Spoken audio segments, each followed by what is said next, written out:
Oh, you're the note taker.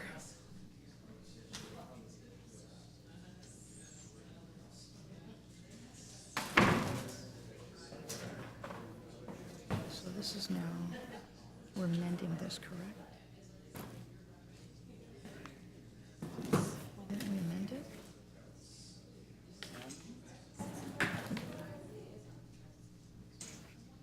That's good, that's fine. It's just this one, right? Yeah. Yeah, I'll pull it up. That's fine.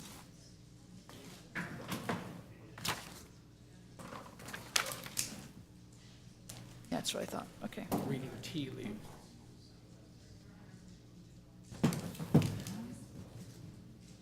Huge crowd. Seen that cereal. Big experience.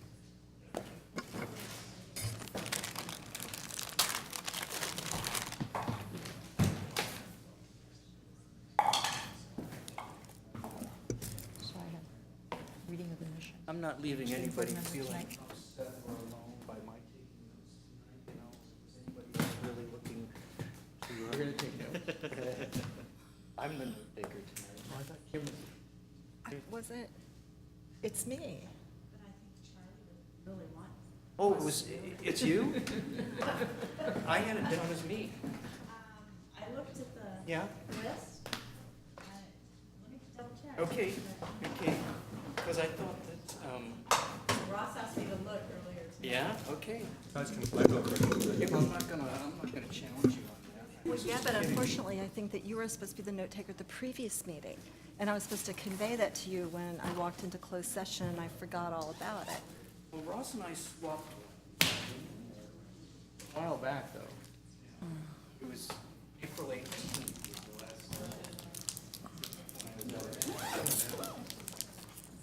I thought it was back to me. We're going to reconvene the open session. We're just meeting the Albany Unified School District for June 27th, 2017. We have a roll call, please. Board Member Chapin. Here? Board Member Clark. Here. Board Member Blanchard. Here. Vice President Stapleton Gray. Here. President Black. Here, for all those who wish to participate, pledge allegiance. Ready to begin.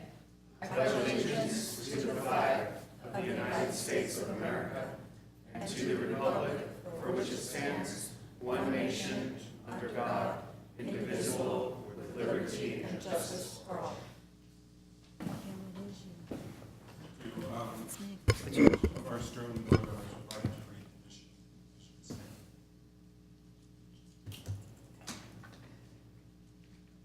If I can get it up. I think I'm the only board member who has. There we go. It's always been a student board member thing. There it is. The mission of Albany Unified School District is to provide excellent public education that empowers all to achieve their fullest potential as productive citizens.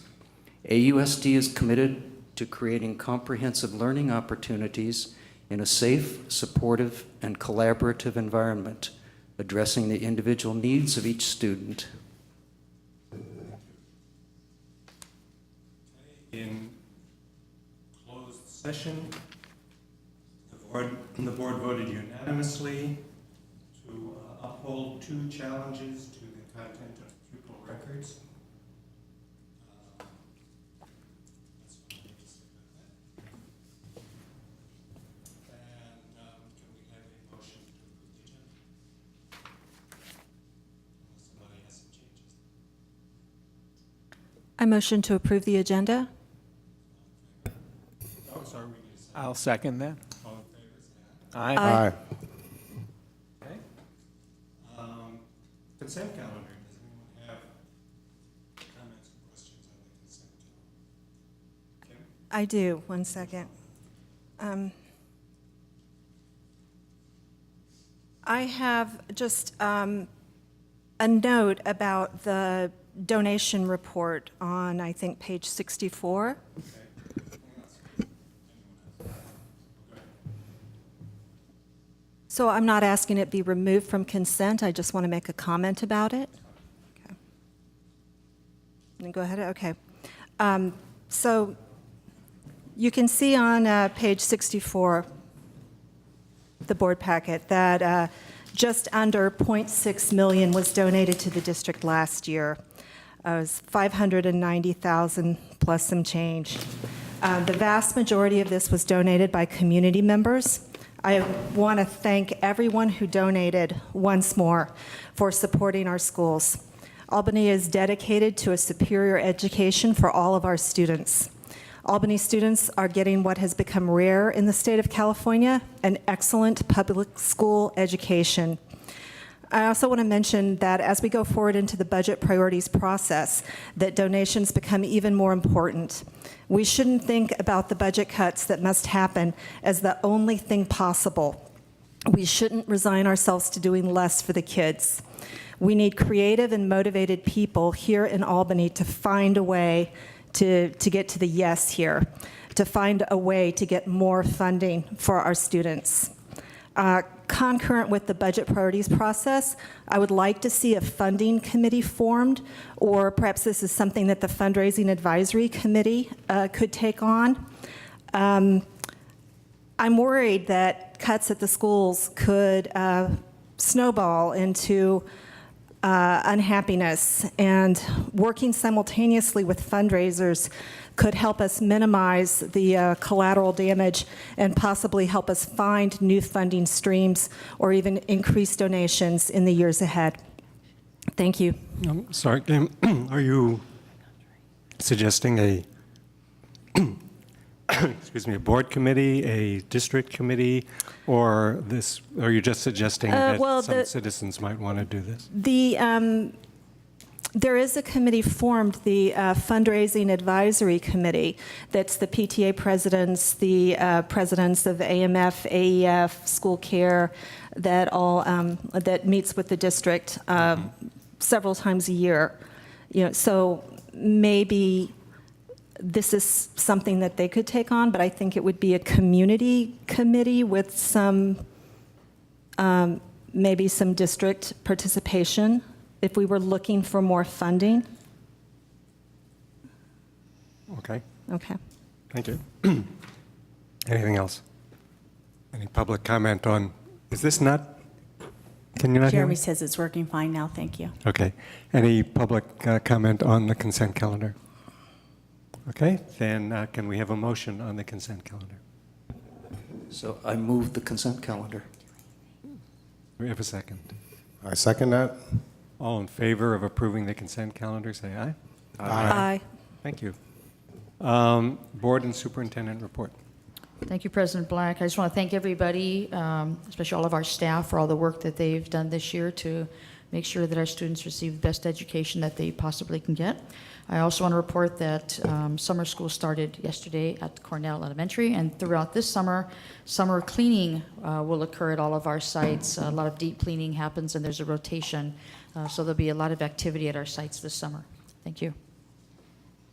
Good. Anyone else? I'd like to say I attended the high school graduation. It was great fun. Thank everybody who participated, and it went very smoothly, I thought, and efficiently. So some great student speakers, great speech by Ned Purdom.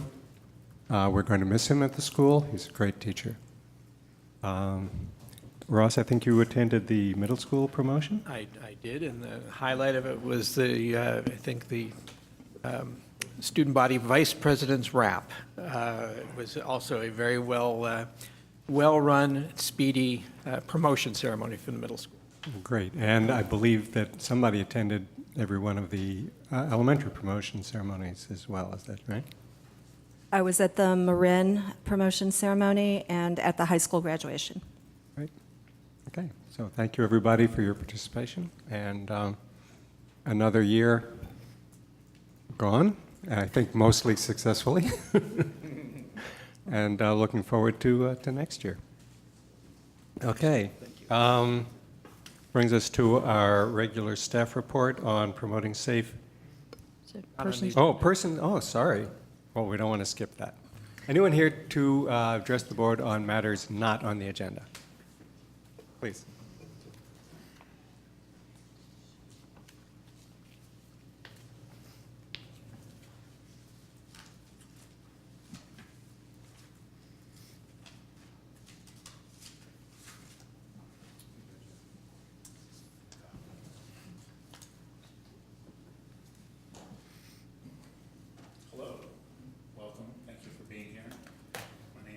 Ritchie, and I'm a special education teacher at Albany School.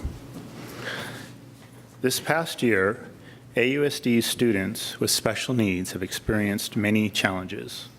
They have been impacted when our special ed staff could not consistently provide them the necessary support they need to be successful in school. Special ed teachers are expected to support all of the students on our caseloads, conduct initial, annual, and triennial and transition IEPs, provide push-in support in the general ed classroom, direct, teach, pull-out classes, and provide support to the gen ed teachers and families of our students. Our ability to perform these duties has been greatly impacted by a shortage of paraprofessionals. Special ed teachers and general ed teachers depend on paras to provide steady and consistent support to our students most in need. However, because of the shortages, on a daily basis, our paras spent the past year rotating from class to class and student to student in order to cover the para absences and shortages. In addition to an overall shortage of paras, we have also had difficulty planning the paras' work schedule to cover our students throughout the school day. This year, we have been out of compliance with providing consistent services for our students with IEPs. During IEP meetings, I had to tell parents that due to the shortage of para support, the services being written into the IEP might not be met. I let them know that the district was working on hiring additional paras, but I could not guarantee that they would be in place as needed. Throughout the district, our students have been experiencing increased learning and social emotional needs. These increases have required more direct attention from special ed teachers and general ed teachers, which impacted our ability to provide instructional minutes in the classroom with the current resources available. In addition to dealing with the para shortage, special ed teachers have experienced an increase in assigned duties. We had to conduct an increasing amount of initial assessments for students attending AUSD schools and AUSD students attending private schools. On-site observations at private schools take the special education teacher away from his or her daily duties. In the past, we had a dedicated staff person to conduct the initials and off-site duties. As a team, we need to take a hard look at the ever-increasing and changing needs of our special ed population and support our students with realistic programs and staffing resources. Students with significant special needs should be able to receive support throughout the entire school day while minimizing the impact to instructional minutes for themselves as well as other students in any classroom model. I am asking the district leadership to help us support all our students, especially our students with IEPs, by providing current special ed and general ed teachers with adequate student programs and adequate resources for staffing so that site-level teachers can support our students with IEPs in their classrooms. I'm asking the district leadership to consider ways to address the shortage of paras and to better meet the needs of our IEPs. One way to begin is to offer paras the opportunity to work the entire school day if they wanted. I am asking the district leadership to be transparent to our Albany parents and community, perhaps a letter from the superintendent to our parents and AUSD community addressing these challenges facing our special ed programs would create a greater understanding for all to work together as a team to support our students. I would welcome the opportunity to agendize the topic of special education in our district in late September or early October of next school year, once our students' needs and programs have had a chance to settle in, so that the district office, the school board, and our AUSD community can have authentic and meaningful conversations on how best to serve all of our students, especially our students with IEPs. Thank you for your time and consideration. Thank you. So we have a request for an agenda item, and I will happily sign my name on to that. Do we have a second for that? Okay, Ross, Jacob. So in the fall, we can have, we usually get an annual report on special ed services anyway, but let's make sure that this covers what we're doing to find enough paras and how we're making sure that our students' needs are met. Thank you. Thank you very much. Anyone else want to address the board on matters not on the agenda? No, thank you. That brings us to our staff report, promoting safe, supportive, and collaborative environments for all students.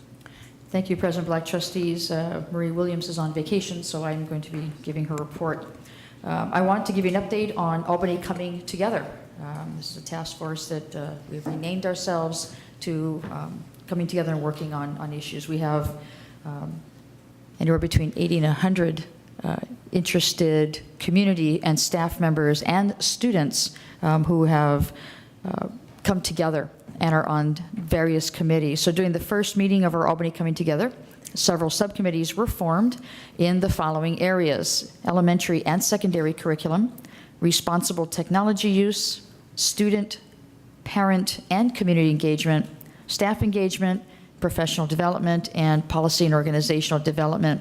And many of these subcommittees have already either held meetings or are planning to hold meetings in order to further discuss their purpose and the goals for their group.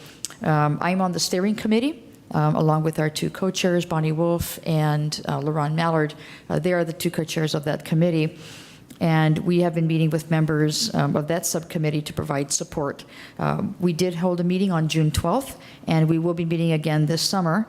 And we are planning on an all-ACT meeting before school starts in the fall. And that's the Safe Schools report. Thanks. Questions, comments?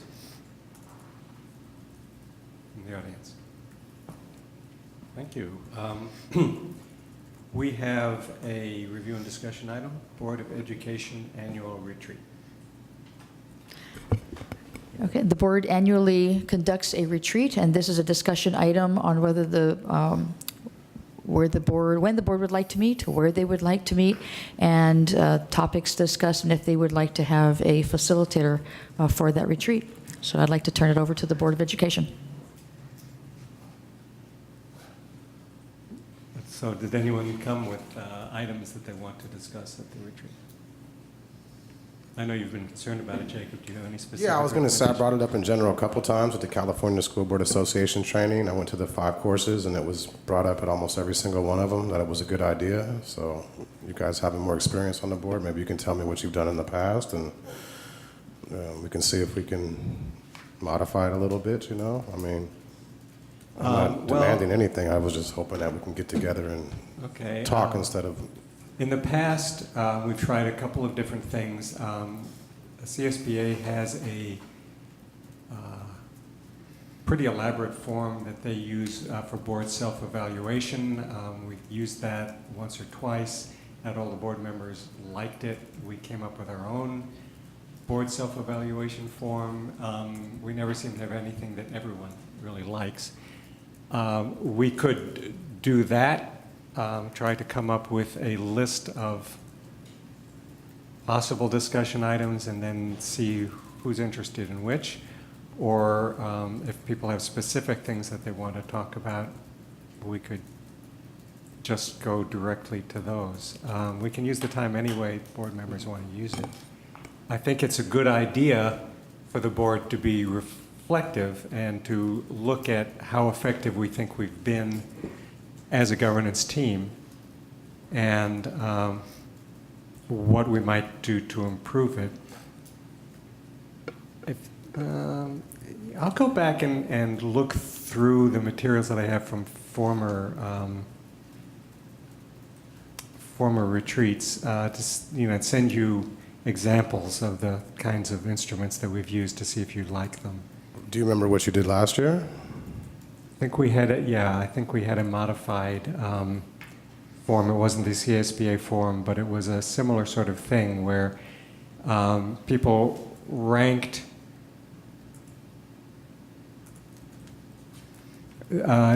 there's a long list of things that the board might or might not do, things that are important, and the board ranks how well we think we've done on each one, and anything that either comes out with a very low ranking or that comes out with widely disparate rankings are good topics to discuss. If we all agree we're good at something, we don't really need to talk about it. So if you wanted to look at something like that, we could do that. Charlie? Well, just a general observation. In the board backup on page, whatever this is, 238, I actually think the 4 points that are listed under background information are very appropriate topics, especially if you put the words "how" to in front of each sentence. Right, so the question can be how to, or the question can be how have we been doing on this? Yeah, I kind of like thinking about it in the future tense. How to, how do we want to? Okay. But, that's just me. I don't know what other people want to do. Kim? Well, I'd like it to be in a casual setting, rather than being in the district office conference room or, I think that having an informal setting would be helpful. In addition to the 4 points on the agenda item that Charlie just mentioned, I think that we could talk about our motivations for joining the board, our history on the board, and explain a little bit about why education is so important to us. So I think that getting into a little bit of our backgrounds and our personal motivations, of course, voluntarily, would be useful. Okay. Yeah. We can have it in an informal setting. It has to be within the city of Albany. It's a publicly noticed open meeting. What about the barbecue pit at Memorial Park? Depend on the weather, I would think. Depend on the weather, yeah. Or, there's also there's other informal settings that I think we could make use of within the city limits. Sure, we can look into that. What do other people think about that? Take it. I agree with Kim. I mean, it could be at the high school or it could be at Terrace Park or anywhere. And as far as the whole informal in the district office, I agree. I don't think that's necessary. And I definitely don't think we need a facilitator. We're all grown. I mean, I don't need somebody else guiding our conversation. But if you guys think we do, then we do.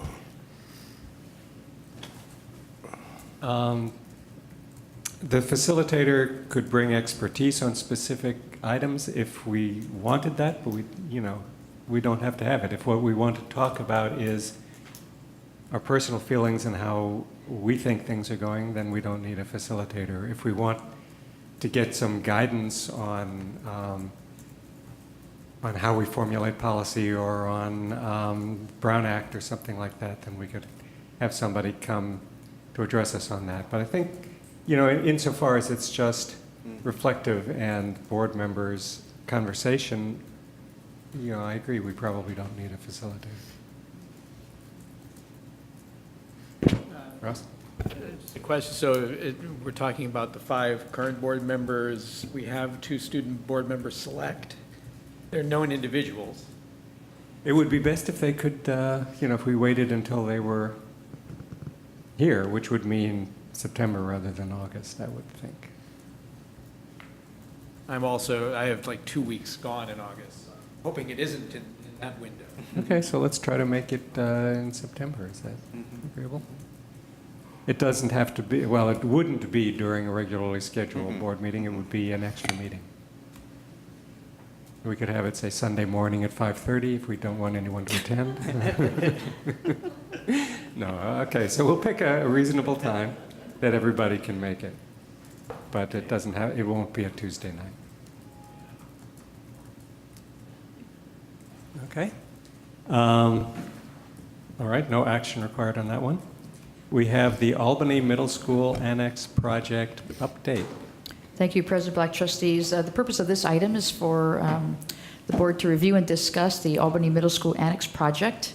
and its progress since the board approved, since board approval of the design build agreement with Rodan Builders, SV Architects on February 28, 2017. And I'm going to turn this over to our Chief Business Official, Alan Gard. Thank you, Superintendent Williams.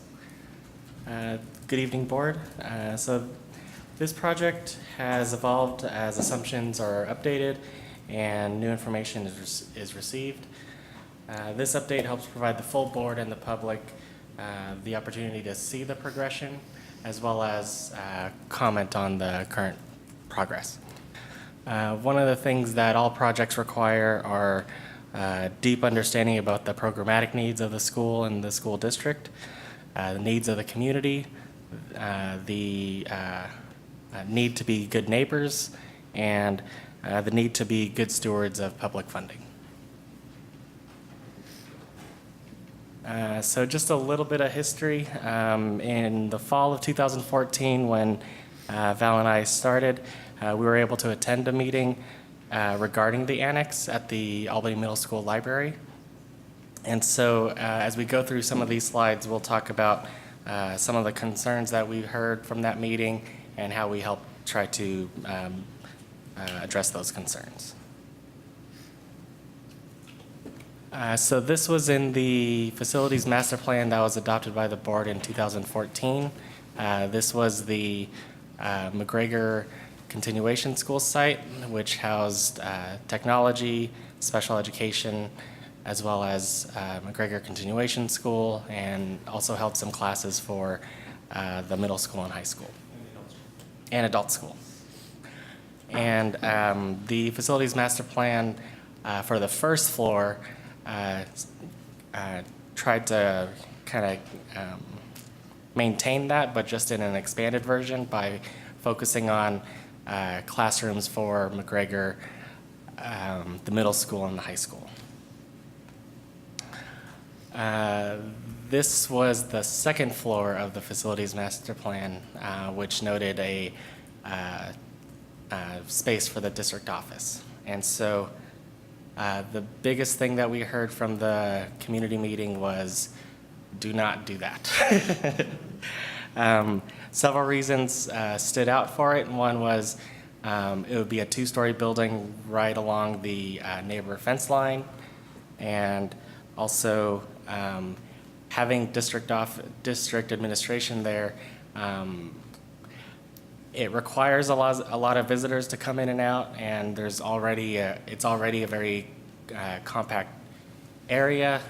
There's already concerns regarding traffic, and so adding even more traffic to that area was a big concern.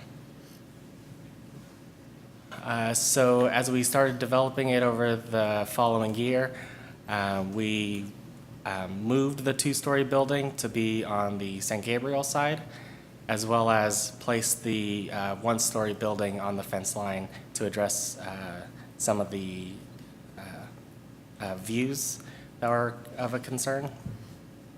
One of the needs of the campus, though, was we were working with the city, and they had a 2035 general plan, which noted that we could potentially be growing, and so we wanted to add capacity.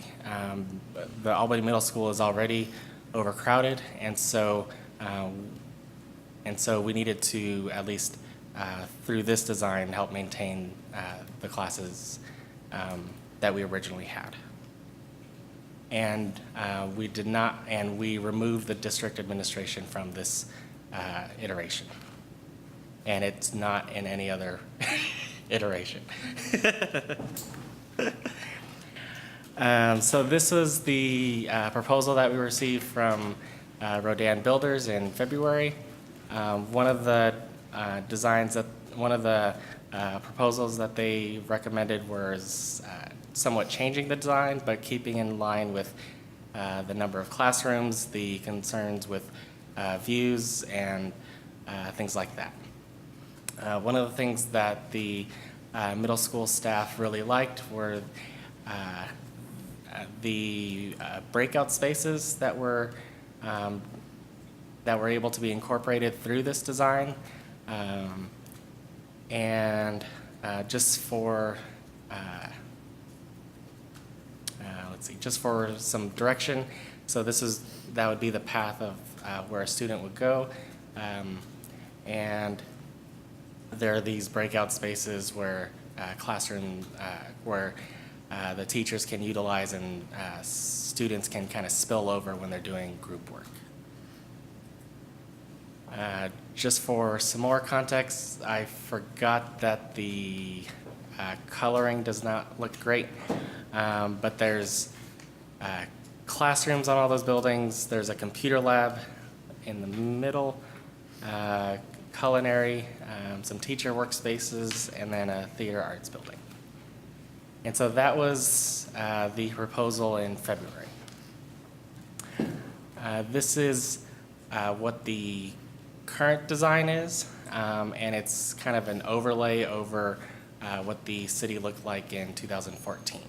And so we're going to go more in depth on what the current design is and kind of talk about what some of those changes were.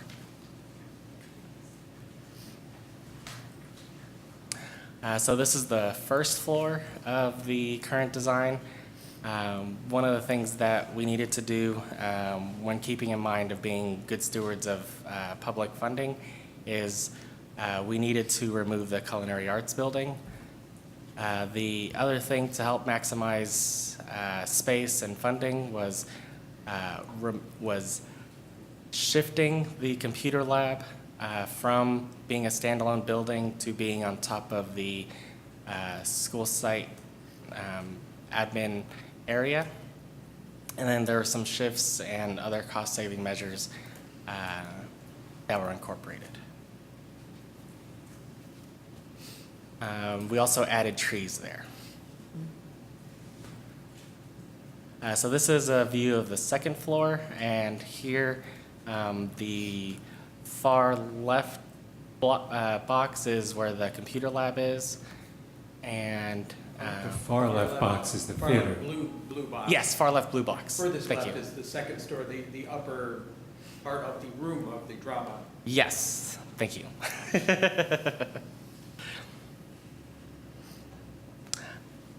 There's also trees there. And so just to kind of look from the original proposal in February, this is what occurred. So we needed to remove the culinary lab or culinary arts building. We shifted the computer lab from there to over there. And we moved that classroom over just to provide more space in the area. It still has a contiguous second-story roof so that you can walk between everything without getting rained on the Correct. now more frequent rains. And so the top is the current design, and there'll be a better picture that looks a little dark. This is the layout of the area, and so if we look to the left, that's the drama room, and the two boxes above it are the drama support area.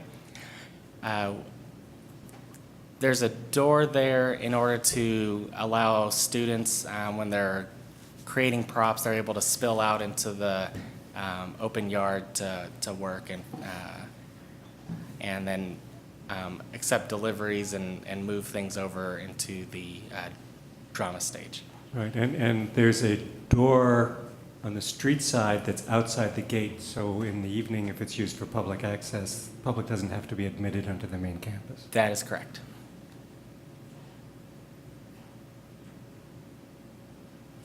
Trees there. And so some of the things that we are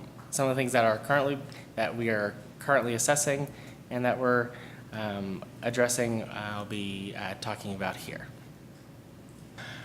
So just to kind of help orient, this is a view of the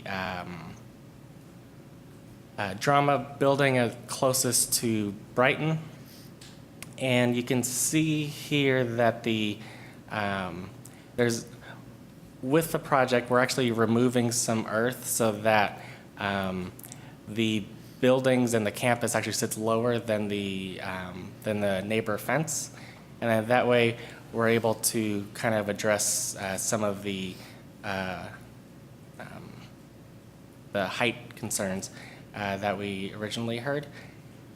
If we look at the middle of the campus, there's a breakout space that's kind of highlighted, or that's noted towards the center.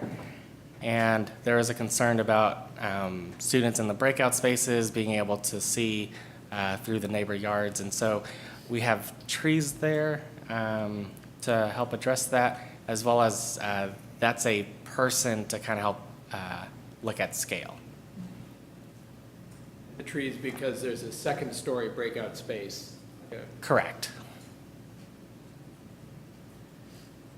And so this is a shot of the far right end of the campus. And so there's also a breakout space there, which was one of the concerns. So we're adding trees there. Student pedestrian crossing. So before we talk about this, this is something that can easily get away from me, because there's many comments and ideas on how to address student and pedestrian crossing from the middle school to the Annex and vice versa. And so I just want to say that we have a study that is being developed, and we're working with the city on options.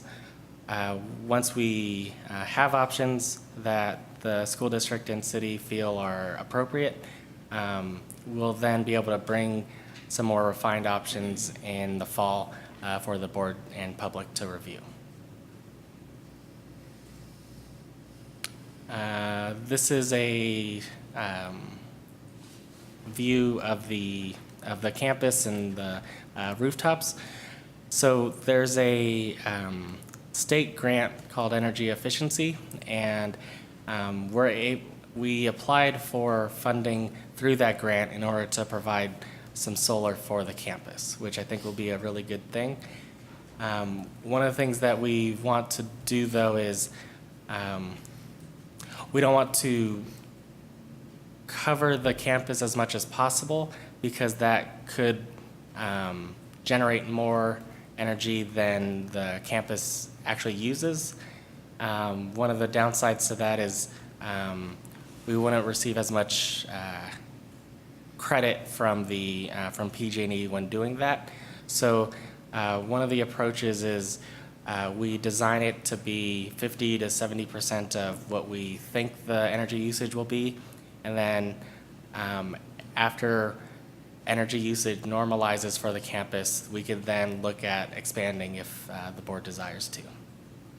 But we're across the street from a very large facility with lots of power needs. Is there no way you just sort of have PG&E bridge the two? I mean, yeah, there's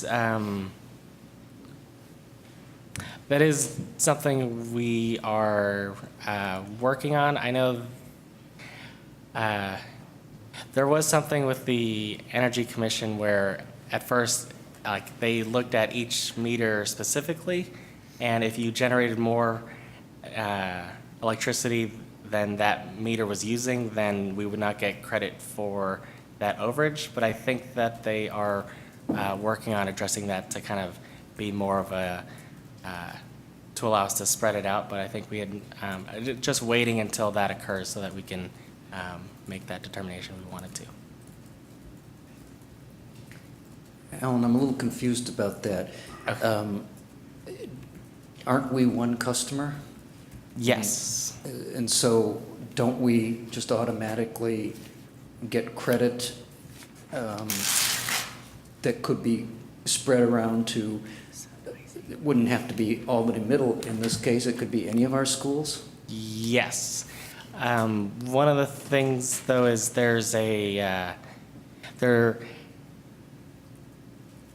they've looked at over the past year or so reducing the credit usage that would be given to customers that over-generate. And so I just think that that should be a factor when looking at how we apply solar for our campuses. And is the amount of the grant funding also a factor? I'm not sure how much it would actually, if there's a maximum that Right. it will cover. So there is a limit to the funding for the grant. And so what we're doing right now is seeing how much we can,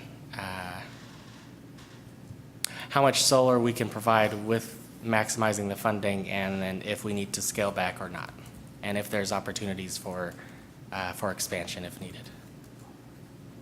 Okay, so just to be clear with this image, the solar panels are not in this image, right? Those squares on the roofs are satellites. That is correct. Light wells, yeah.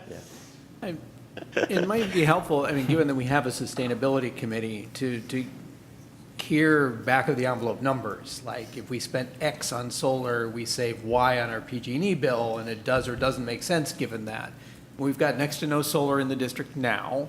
We've got a bunch of big flat roofs out there, not just this, but a number of facilities. Does it make sense at some point, especially given that we have something in the form of a construction budget, and we have something in the form of an net operating loss every year, including from paying our PG&E bill? So I'd love to hear in future some discussion about the cost benefit of. Yeah. I like that. Just maybe a brief response, and that is that that committee has actually looked at some of those detailed numbers. And the good news is that there's plenty of room on these rooftops to put at least enough panels that would cover 70% of the expected electricity usage of the building. It could be more. One of the design features here, and maybe you were going to mention this, Alan, is that there's no rooftop mechanical units. So it has the double benefit of it will not pose a noise impact from rooftop units to the neighborhood, but it also frees up a lot more room on the rooftop for panels. Or skate park. And no skateboard park, please. Wall storage, I think, like Marin School.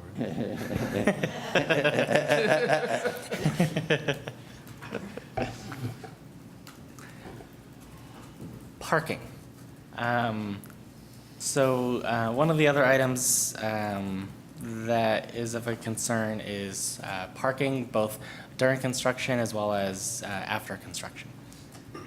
So we knew this going into the project, and we're working with our contractor on how to mitigate this issue. One of the things that we can commit is that the contractors will not park in the neighborhood. I should put a maybe. Let me see. I should note though that if during the beginning of the construction, if they need to park actually on the project site, that would not be removing any existing parking spaces for the community, and so. But once that's developed, one of the things that we're working on is developing like a satellite area where all their staff would park, and then find a way to get to the middle school. So we're trying to work out that solution. But that was one of the big directives, is that me telling them that they are not allowed to park in the neighborhood. The other concern is, school site staff are already parking there, and during construction, they'll not be able to park there. So we heard from the school site staff that if there were more bike racks, then they wouldn't have the need to park and bring their car. So we're looking at areas on the middle school campus where we could add bike racks in order to help relieve some of that concern as well. Also, what happens after construction? So long-term, after construction, the plan is to remove the 4 portables that are currently on the middle school parking lot so that it'll bring back that space for the middle school staff.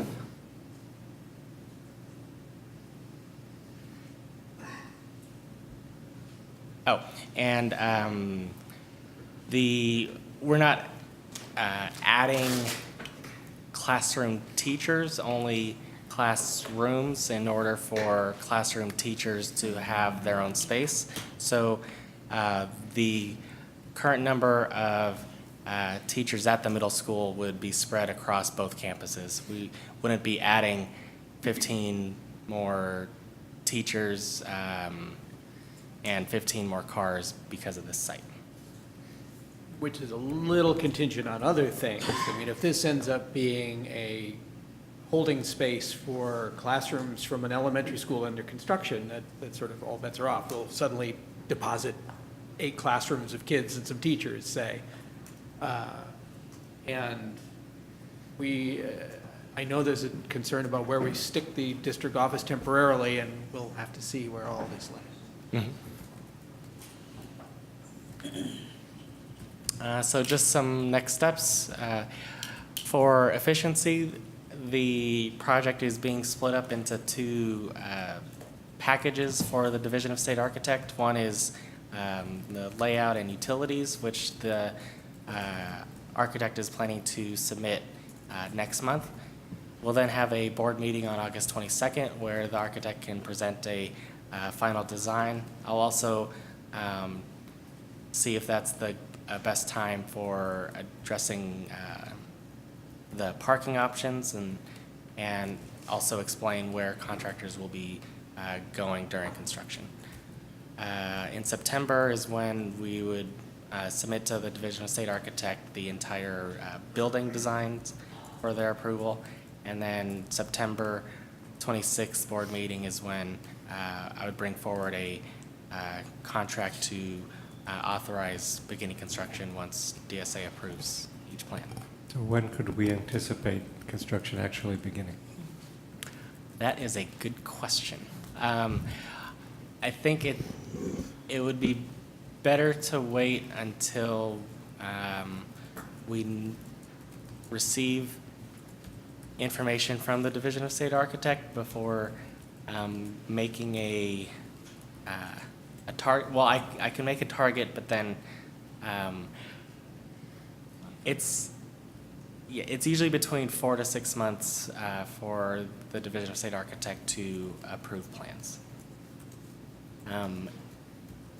Usually for site layouts and utilities, it's a much faster time frame. So there's potential that we could start soon after it's approved, but then there could be a break based on when the Division of State Architect approves the building package. Kim? Alan, you just mentioned the 4 to 6 month kind of estimate. Is that based on what we're hearing from other districts that currently have plans in? That is based on yes, that is based on what I've been hearing.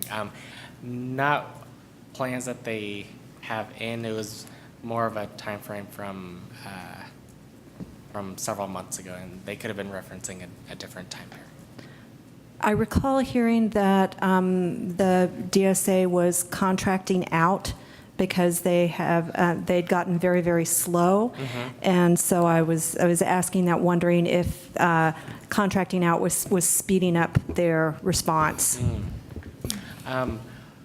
So one of the things with the submittals is that it's always good practice to put a face to the package, and I plan on meeting with the Division of State Architect team in order to kind of talk about the need for the project and kind of hopefully speed it along. And so at that time is when I can find out what they estimate.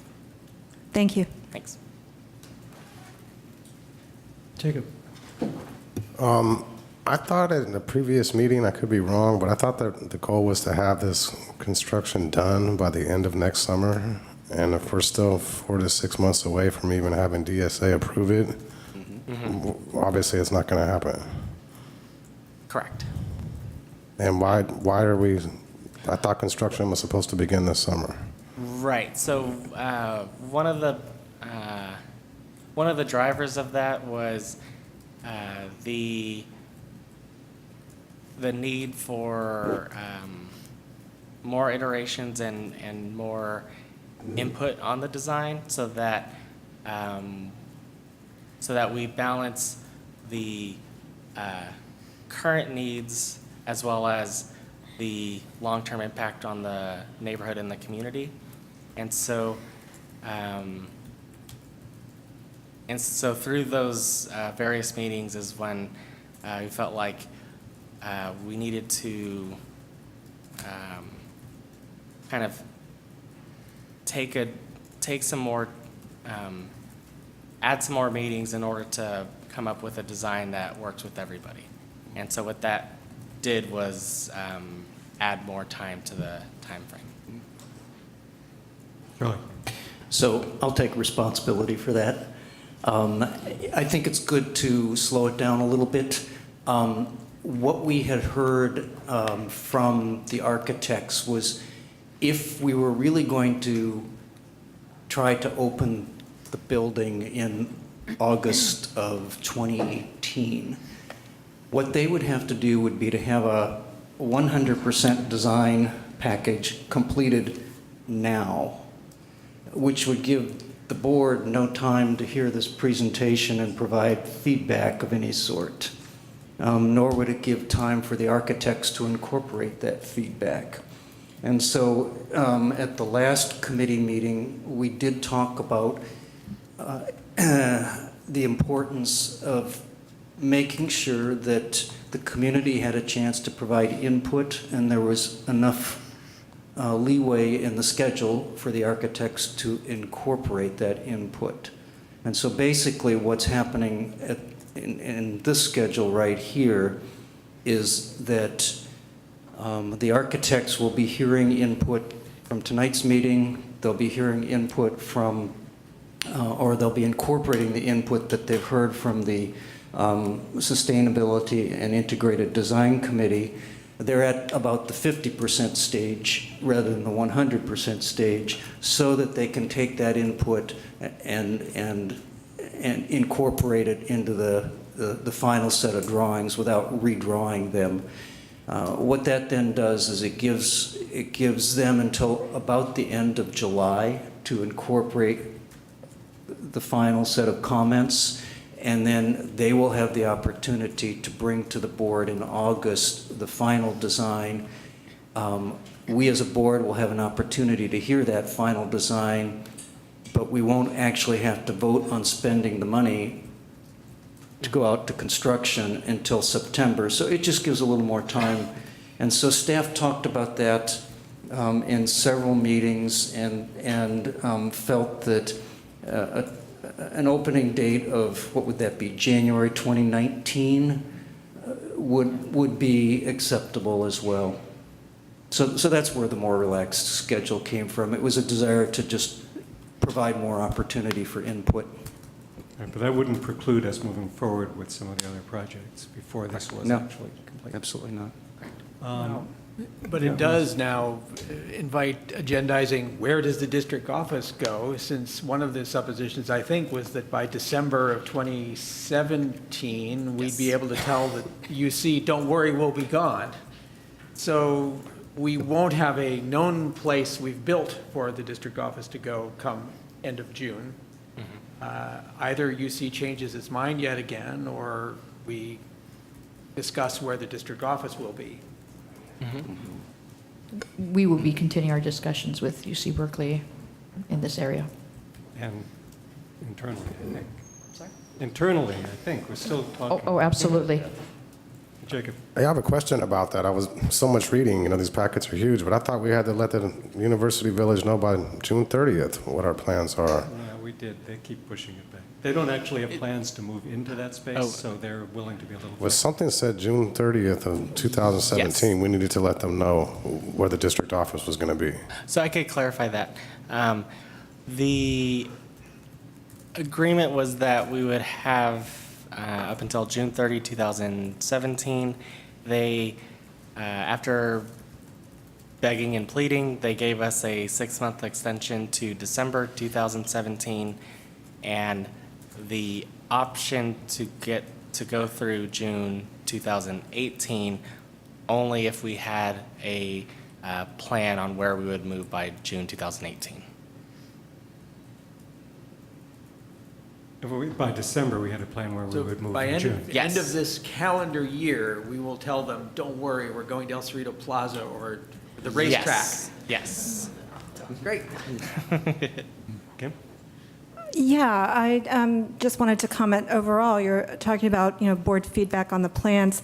I got to go to 2 of the design meetings this past spring, and I was so impressed by all of the input that was going into this design.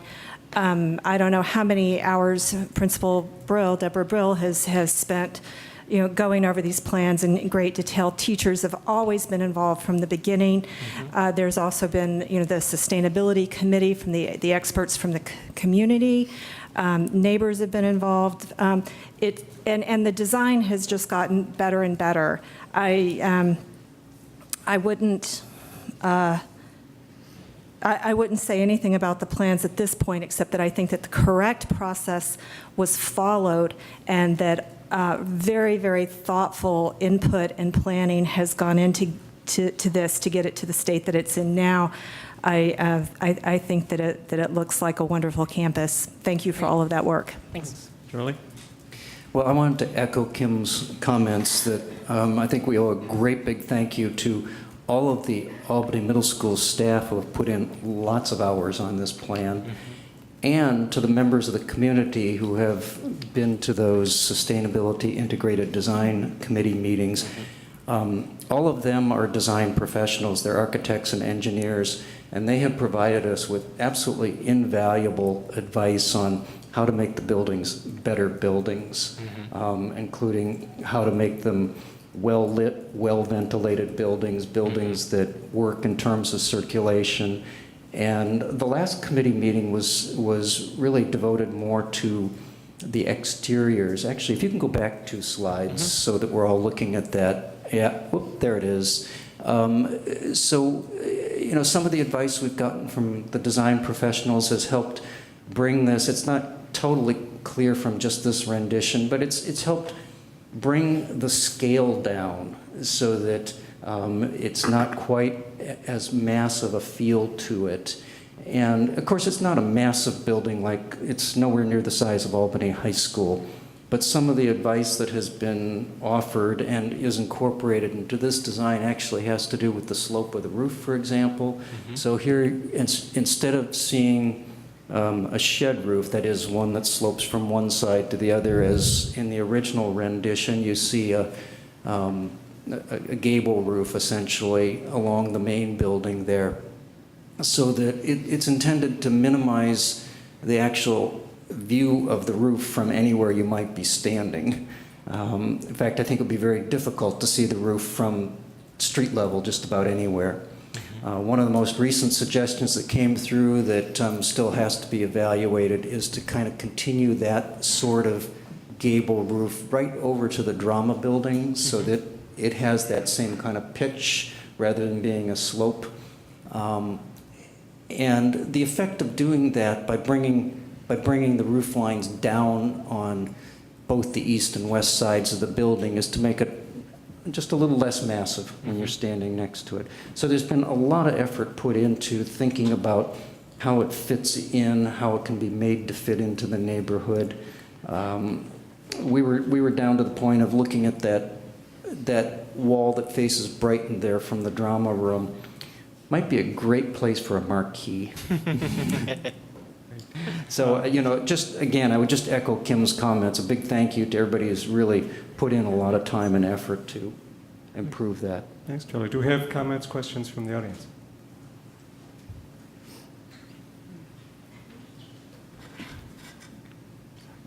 Thank you. I'm Beth Pollard on Spokane Avenue.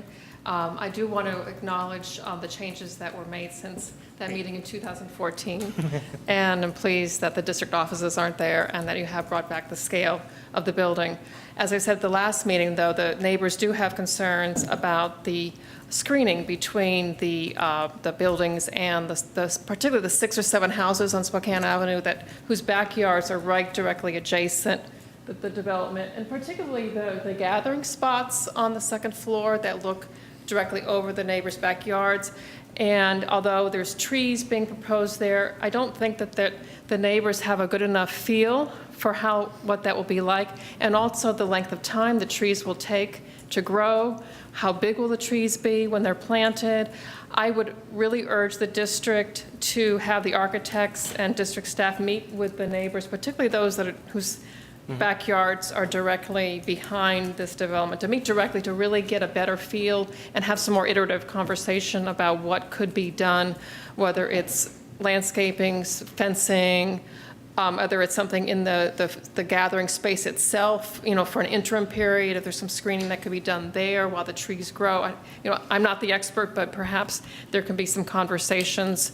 And also on the parking, also a little more iterative conversations with the neighborhood about how many people really will bike. Is it 2 or is it 20? I mean, really kind of get some numbers behind it. Can the teachers and staff take BART? I mean, where will the cars go? Appreciate the fact that the contractor has committed to not being on site to the extent they can be on site. So much the better, because then the ripple effect out in the neighborhood would be lessened. Also, if the contract hasn't been set in stone, then this is a great opportunity to mention in the contract to prohibit construction on weekends, to have construction weekdays only, and during the hours authorized by the city. So I would urge you to do that.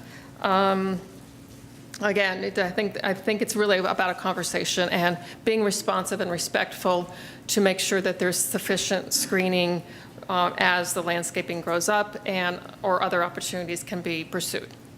Thank you. Thanks. Great. Others? Thanks.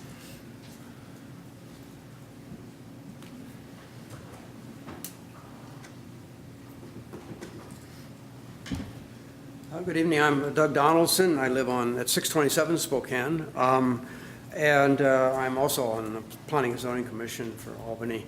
I haven't been paying a lot of close attention to this project until I just recently reviewed the design drawings that have come out this week, and I see that I like the way that the project's been evolving. That's clear from the record.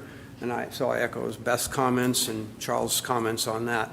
I do have a couple other things I can add, if I could. I lived on Spokane when the high school was being built, and so that was a 2-year construction period, a little more. And so I'm very aware of the noise impacts of construction on the neighborhood. Of course, the biggest part is right at the beginning when there's a lot of excavating going on. But with the high school, there were steel studs and steel plates going in, and that was really noisy for a long period of time. So I'm very sensitive to that. And what I'm recommending here, and it's something that we've done in Albany in a couple of occasions, is that you require the contractor to erect a sound wall along your eastern property line during the construction period. It can be made of plywood sheets. They can be doubled. If you did 2, you'd have 16-foot high wall, and it's not expensive to do, and it is a kind of sound barrier that would help the neighbors during construction. And it can be torn down when the construction is done. I know that you have a good wall proposed for the permanent operation of school. It's clear from the drawings. I don't know how high that is. I hope it's higher than 6 feet, because you are putting the noisy activities of the school right up against the neighbors' fences. And I understand your reasoning for that, and I think that might not be such a bad idea, as long as you have good screening along that eastern property line. And so I think the height and the solidity of that wall is really important. If it's well built, if it's solid, if it passes the noise engineering criteria, it will work, and it'll be better than actually what those neighbors experienced when the elementary school was there. Okay? So I see the trees that you've planted along that line. I hope that they are, that they are there to screen views and to shelter, provide a visual barrier between the school and the neighbors. I'll personally recommend your landscape architect consider the tree that I've used in my backyard, Prunus carolinus. So have them take a look at that. It's very fast growing. And my goal was to block out the street light on Key Route that I could see from my backyard. It was bothering me for years. And within 4 years of growth, the tree had finally gotten up to the point where I didn't see the street lights anymore. So that's cool. And it's a real good plant, and it's an evergreen. And so that was something I suggest. Okay, the last comment I want to make, I'm sorry I'm going over time here, is that I'm concerned now looking at the design of what the San Gabriel frontage would look like. Because what you're doing with this design is you are putting the back of this school on San Gabriel. And as a planner and as a planning commissioner in Albany, the front yard, the street view is really important to us. And I don't know what the design is going to look like there, but I'm really hoping that you're going to think about that there's going to be some human activity, some school-related activity, students coming and going and sort of thing along the sidewalk there on San Gabriel. I hope that you have good landscaping on San Gabriel, and that I really want your architects to take, and your landscape architects, to take a close look at how to make that well integrated with the rest of that street, which is a residential street. Okay, I think that summarizes my comments. Thanks. I know that a lot of thought has gone into that side, but you didn't include any pictures of it in. Correct, I didn't have any pictures of it, but it'll definitely be incorporated in the August meeting. But, one indication is if you look at the picture there are pass-throughs breaking up that building so it doesn't look like one long building. I could see that. So and that's good. That's just one indication. Yeah, I can see that in the site plan, and that's good. And I'm sure they'll drop-off zones, that sort of thing. And I'm sure you can do it, and I just want to make sure that the San Gabriel frontage is not being forgotten. Yes, that is absolutely. Charlie?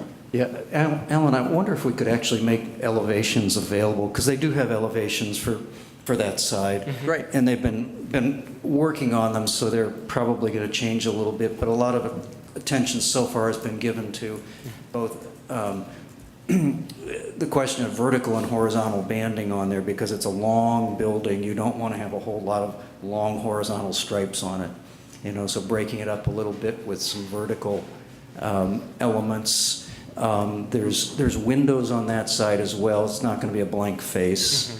And there are, let's see, there's an entry point near the south end. So there is likely to be student pedestrian traffic up and down the length there as well. I would expect so. Yeah, and there's been some discussion about making space available for artwork or murals. You also have space there, and parking's at a premium, so you could also consider maybe something right at the street frontage, if that's, I hate to lose landscaping, but if you can gain parking there for teachers, that would be, look into that option too. And I haven't looked at that at all. Yeah, so, okay. So I know you're exempting yourselves from the city review, but if you want to come to planning and zoning, talk to Ann Hirsch, and I'm sure that the City Planning and Zoning Commission would love to see the project and make comments on it if you're open to that. Thanks. Ross? On the sound issue, it's worth noting that the drama building will be directly across the street from the library at the existing middle school. So hopefully construction noise during the school year will be moderated or suffered. Good point. They'll only work while the BART train is passing.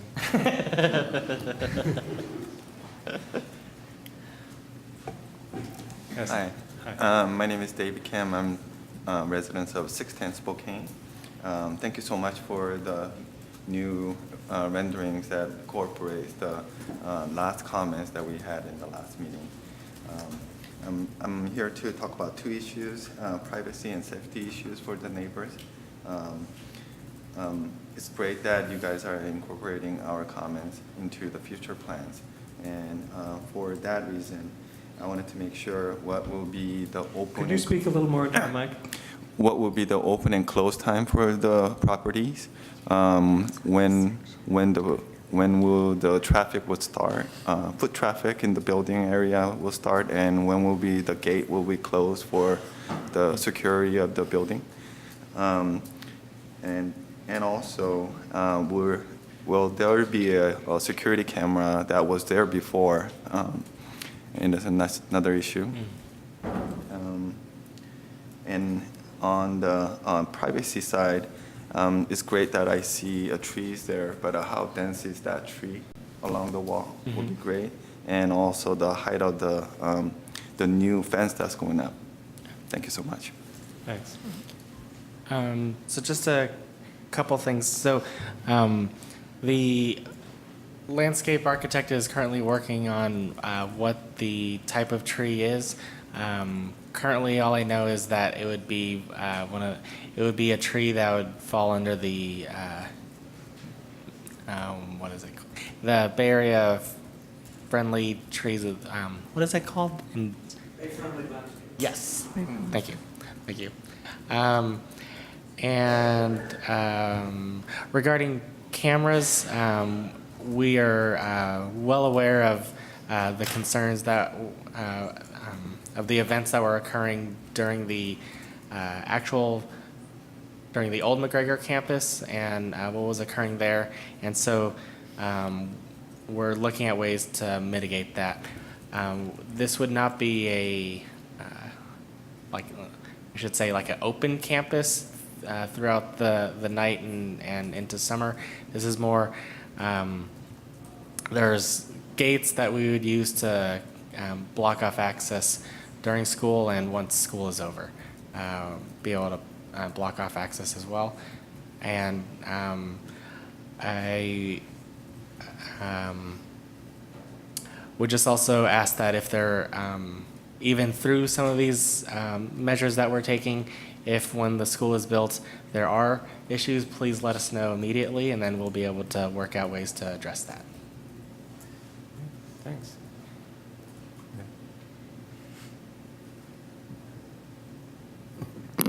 Hello, my name's Roshna Ram, and I'm from 616 Spokane Avenue. And first of all, I'm sorry I'm in my workout clothes. I really jogged over here today.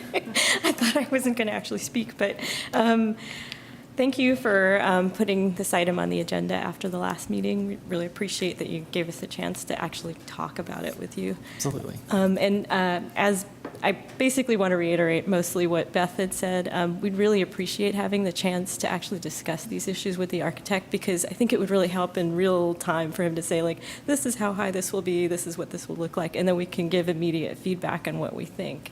As opposed to like these, once a month meetings where we kind of give some input. And my main concerns are, again, the screening, the fence that's there, and that I feel like it really does need to be replaced because it has many issues to it, not just the visibility issues. And then the other issue is with parking. I did see the slides that you presented about during construction that you would have spaces allocated for the contractor. But we have had issues other than the contractor. It's mostly just loading and, I would say drop-offs and pickups for the kids. A lot of times we have congestion because of that. And I would assume that during construction there's going to be even more congestion because of that, because there's just going to be other equipment and other things around. So I would still propose thinking of creating some kind of loading zone, even if it's temporary, and you can see how it goes in terms of the long run. But I think that would alleviate a lot of the problems during the construction time at least. Thanks. That makes sense. Thank you. One of the things that I could do is, when I receive the bell schedule from the principal, I could share that with the contractor so then they're well aware of when the opening and closing is, so that they could hopefully time their deliveries appropriately. Okay, we've now used about 45 of the 30 minutes allotted for this. Does anyone have a final word before we move on? Good, okay, thank you. Thanks. Oh, yes, one quick. It might go without saying, but I imagine your construction contract, when this happens, will have a limitation on the contractor's working hours. Yes. And that's good, and I recommend you use the same ones the city does, because there's so much construction that goes on in the city that comes through us, and it's always a standard condition of approval for our projects. Yes, thank you.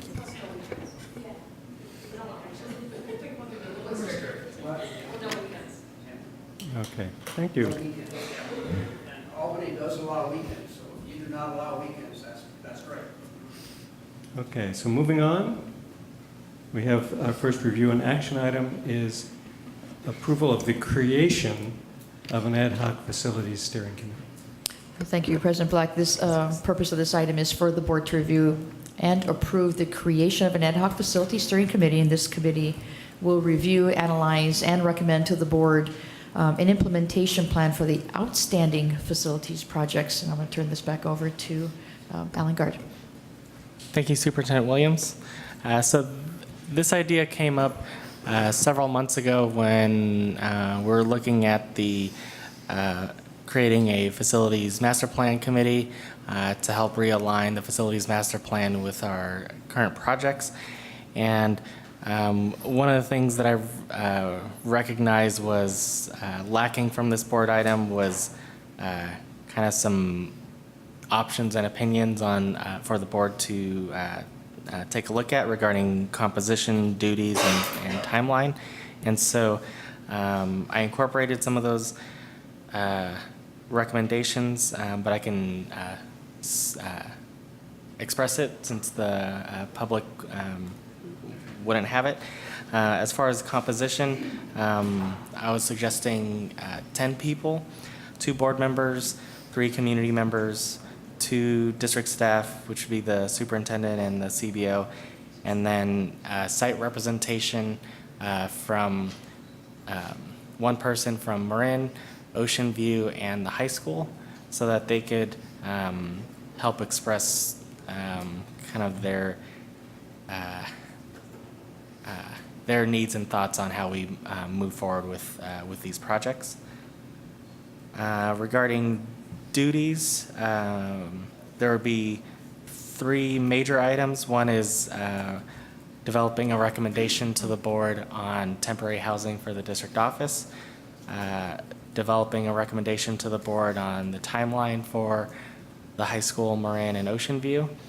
And then once that timeline is reviewed and acted on, then taking a look at how do we address temporary housing for Marin and Ocean View.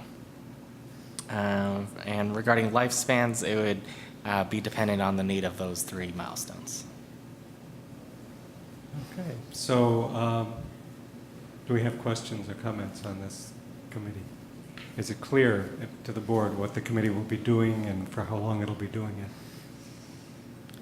Because as an ad hoc committee, it has to have a beginning and an end. I'm still willing, yeah, and interested in being on this committee. Okay.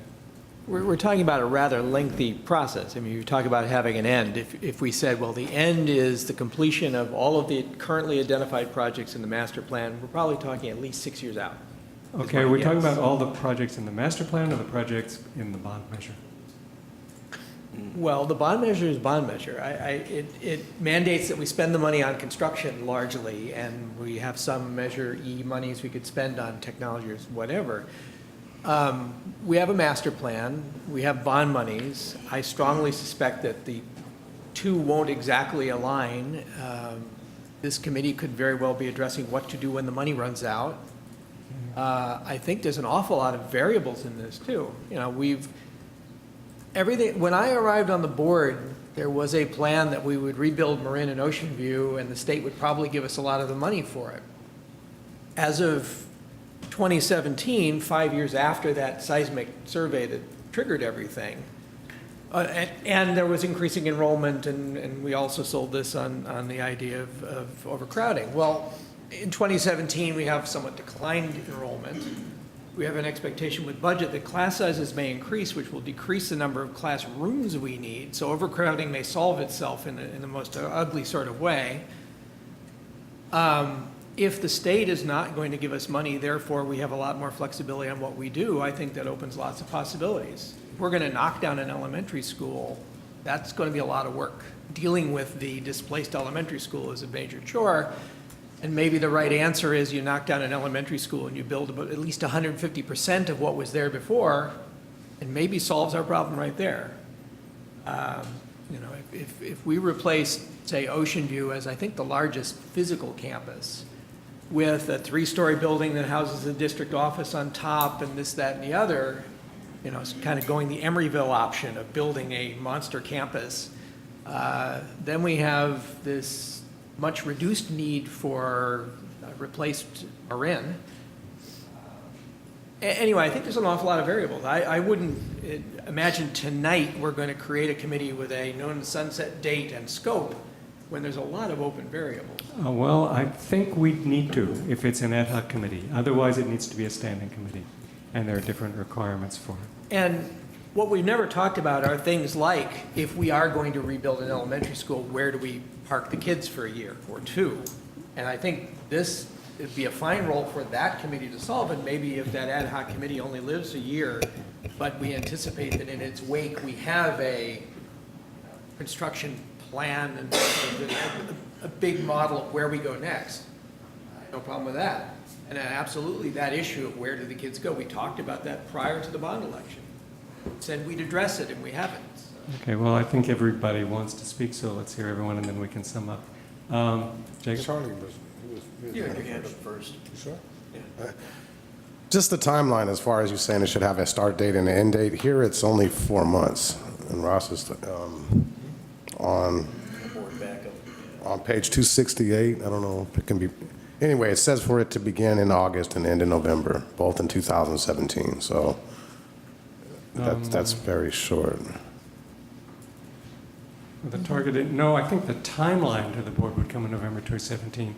It says when will the committee meet? Am I under the key questions and answers? Am I? No, you're right, that's what it Okay. says there. But I think that the intent there was that was just the first report to the board, not the end of the committee. Is that right? Correct. It was focused on the timeline because I know there's a lot of questions about when these projects are actually occurring. And so referencing this just helps the community understand when they could expect an First overall report. timeline. Thanks. Okay, Charlie? So I actually think that Ross may be right. There may be more than one committee can do, but maybe this particular committee should focus on the next 6-month period and address the 3 questions that were identified. I wrote them down as a temporary district office location, the kind of order, the sequencing and timeline for Marin, Ocean View, and Albany High, and the plan for temporary housing for students for Marin and Ocean View. All of those really need to get addressed fairly quickly, and so I don't think a 6-month timeline for those is too long. I think we could, by the end of the year. So this particular committee maybe could have the charge to address those particular items by the end of this calendar year.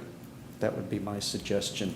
And then we can talk again about what needs to happen after that. Whether we need a standing facilities committee. So, and what I've heard so far suggests to me that the 2 best board members to be on that committee would be the ones who have been on the committee so far, namely Kim and Ross.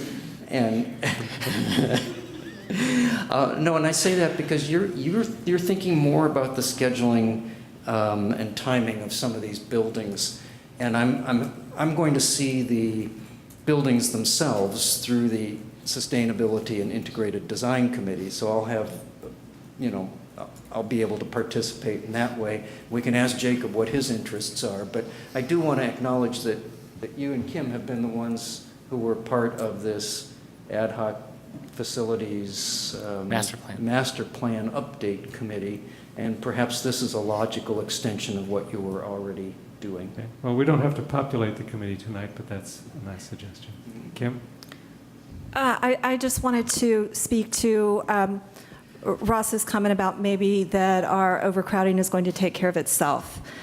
None of us know the future, but I think that this drop in enrollment that we have seen is not a long-term downward trend. With all of the temporary buildings that we have on campuses throughout the district, I don't think our overcrowding is going to solve itself. I think that our long-term trend is going to be some slight growth.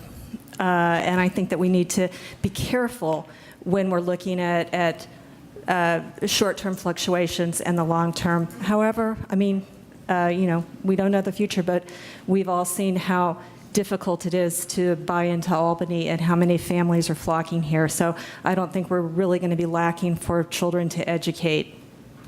Thanks. Okay, do we have any questions or comments from the audience? Okay, Charlie, you had Jacob, did you have something else? Oh, okay. Charlie, you had a pretty specific proposal for the scope and time period for the committee. Would you like to turn that into a motion? Sure. I move that we create an ad hoc steering committee, lifespan from today through the end of the calendar year. And if you could reiterate your... The specific charge to that committee is to provide recommendations, advice, consideration for the location of the temporary district office, for the sequence and timeline for construction at Marin, Ocean View, and Albany High School, and a plan for housing Marin and Ocean View students during construction. Okay. Now, just for clarification, this is an ad hoc committee. I don't think the board needs to vote on the membership of this committee. Correct. Is that right? Yes, that's just to create the committee. Okay, so with that as a motion. Prior to that, just to note, there is a previous ad hoc committee on the master plan that is still extant, hasn't yet reported out. We will presumably have a report out of that within a month or two. The first meeting in August. Good. Okay, do we have a second to Charlie's motion? I second. All in favor, say aye. Aye. Okay, carries. All right. Thank you. Salary amendments for the certificated and classified management confidential and unrepresented employee groups, some of whom are in the audience. Thank you, President Black. This was an item that we had brought to the board at the last board meeting, and there were some questions, and we brought it back. We have amended the purpose of this and the recommendation, and so it is to review and approve the 2016-17 salary increase for certificated management, classified management, confidential, and unrepresented employee groups. These three groups are not part of a bargaining unit, and they what I'm bringing before the board is a 1.2, excuse me, pardon me, excuse me, to bring to the board, I'm sorry, excuse me, I have a really dry throat. Goodness. Okay, thank you. 1.25% salary increase, which is the same base increase that was provided to bargaining unit members. There were several questions that were asked by board members, and we did provide them to the board, but we can report out for the public if you like. One question was about what was the total compensation package. I haven't seen that. If it was provided to the board, I haven't seen it. I sent it via an email this afternoon. I haven't seen it. Have other people seen it? It came late, but I think I sent it about 3 o'clock. No, I haven't seen it. Okay, the other question was a comparison on cost of benefits. Alan has it also, so we can both answer those questions first, if you would like. Excuse me. Yes, please. Okay. Should I Let's do the. post it, or? Can you get it up on the screen?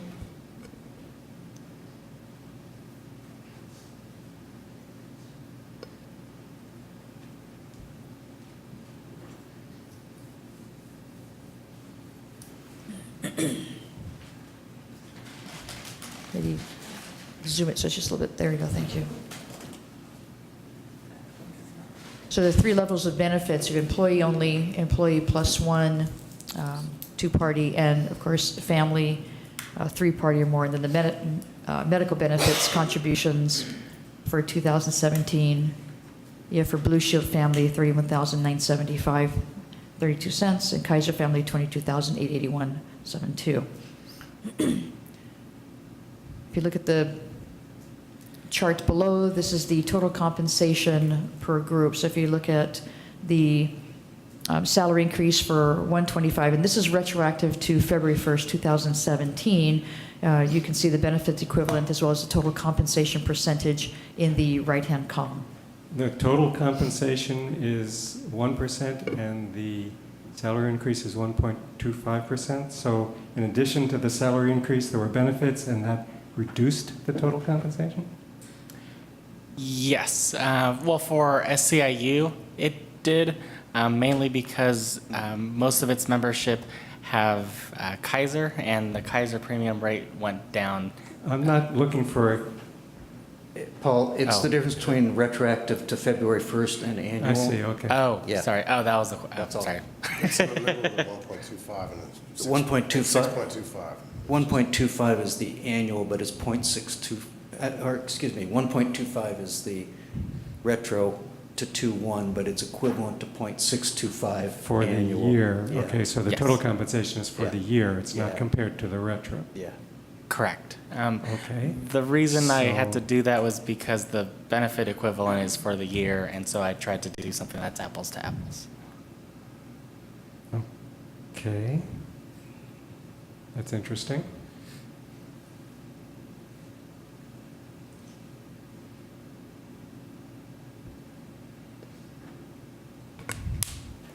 I'm pausing to see if the board had any questions on this particular section. Can Alan walk through it, each column? This table? I mean, the first couple of columns are. Sure. So this chart is laid out as total compensation per employee group. It breaks out the salary increase for 2016-17, the benefit equivalent for in the employee groups that receive district paid benefits, and then the far right column is total compensation. So for each employee group, it notes that there was an increase in compensation due to benefits, except for the SCIU bargaining unit, because most of its membership have Kaiser, and the Kaiser rates went down for 2017. Management does not receive district paid benefits, and so that is why their total compensation is just the salary increase.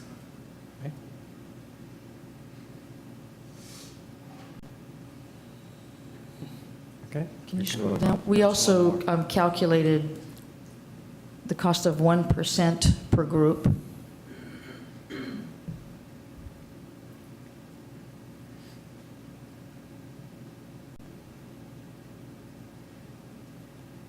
And this is so the board can see the impact of the salary adjustment to the school district's general fund.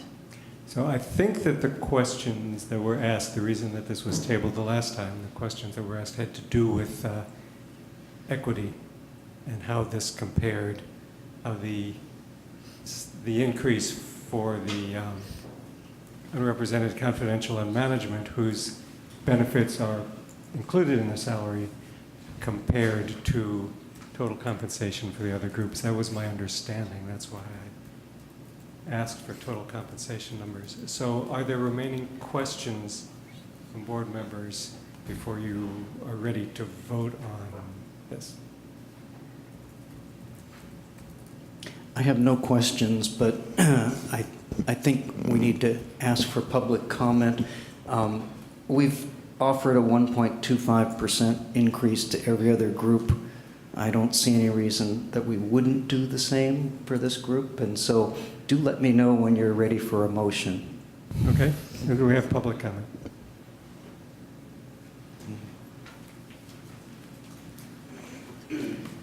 Good evening. I appreciate the information and the conversation. And we met as a team, and I felt I had a good perspective of being able to come up and talk a little bit about what brought us to where we're at. As part of, and I kind of wrote a few things out. So normally I kind of speak from my heart, but I put it on paper. So if I read from it, just helps keep me in line. So as part of the management team, I'm here tonight to address the fact that as a board, you tabled our raise proposal for management team due to some questions concerning management benefits. We are here to share with you our experiences and hopefully bring to light a question brought to you at the last board meeting. I have worked in Albany for most of my 28 years in education, first as a teacher and a union rep at the middle school, next as an assistant principal at Albany High, and now as principal at Ocean View. I've dedicated most of my professional career to this district, as have many teachers and staff members. It is this dedication and time spent committed to one district that we all acknowledge is what contributes to the strength of our community. As part of the management team in 2007, when then Superintendent Willie Wong proposed to us as leaders, we demonstrate our leadership by being first to share the cost and health benefits with the district. We were asked to step up and show how this bold move can work for both district and employees. This agreement 10 years ago has had some significant unintended consequences. As the management team has changed either through retirements or movement, we have seen difficulty in hiring new leaders. With several top candidates in key site leadership roles turned down positions because they were unable to commit to paying their entire health benefits, particularly if they were head of household, requiring them to take on paying for their entire family, such as myself. From the beginning, we took a hit. Even though in 2007, our pay was increased to help cover these costs, we started out already behind. We were only compensated, from what I was told, up to employee plus one, not covering family. I believe the question brought to you at the last board meeting was about the belief that we are compensated for the increase in our health benefits annually through our pay. This compensation we may have received never covered family. And since it stopped 6 years ago in 2011, we have been paying out of pocket for less coverage for ourselves and our families, with our pay never covering any of these costs and benefits. What we have right now is a two-tiered system for district employees. I have some others who are giving me a couple minutes of their time. Don't worry about it, you're fine. Those who are offered benefits that demonstrate value and respect to the rest of us, who are asked to do it on our own and get whatever we can find and afford. This two-tiered system has consequences. How can you justify offering such different health benefit packages to your employees when at the same time, as leaders in this district, we are committed to bringing equity and fairness to our schools, our community, and our valued students? Regardless of the history, we are now stuck with a system that is proving to be problematic and offering unintended consequences, and leaves me feeling frustrated and disrespected. I'm a career Albany employee, dedicated to our community. I have worked and raised my son in this community. All we ask is to be treated and compensated with the same respect that our teachers and staff and other bargaining units. Thank you. Thank you. Thank you. Yeah, thank you, Terry. I appreciated that. I'm the one who motioned to move this item, and I've learned a lot since the last meeting. Terry just spoke on the fact that a previous superintendent, Willie Wong, sort of led this effort to, I think his goal was to get everyone to have benefits incorporated into their salary, and that management agreed, and this change happened, and also that a long time ago, management accepted two-party, not reduction down to two-party benefits, and that they've never had dental or vision insurance as part of the package.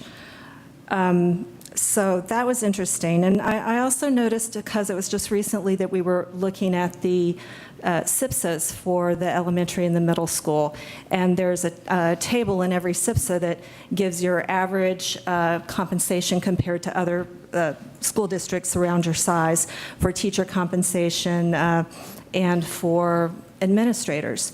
And on those, you know, Albany, it looks like Albany administrators are paid more than the average, and it looks like teachers are paid under the average.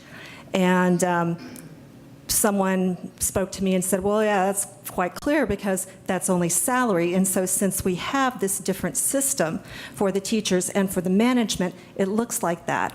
And I understand the history of it now, but it does seem to me that it is difficult because it sends a message to any community member, to any parent who's looking at the SIPSAs, which they might well do. We encourage them to read those, that they're seeing that our teachers are below average compensated and our administrators are above average. They don't have this additional information. So it sends a message to our community. And I think that it just raises a lot of difficulties to have these two separate systems, and it invites equity questions. I'm going to leave it at that. Yeah, thanks. And that's exactly why I've always asked for total compensation rather than salary, because as the board, that's really what we care about. It's what comes out of the budget, and it's how equity is determined. Other comments or questions from the board?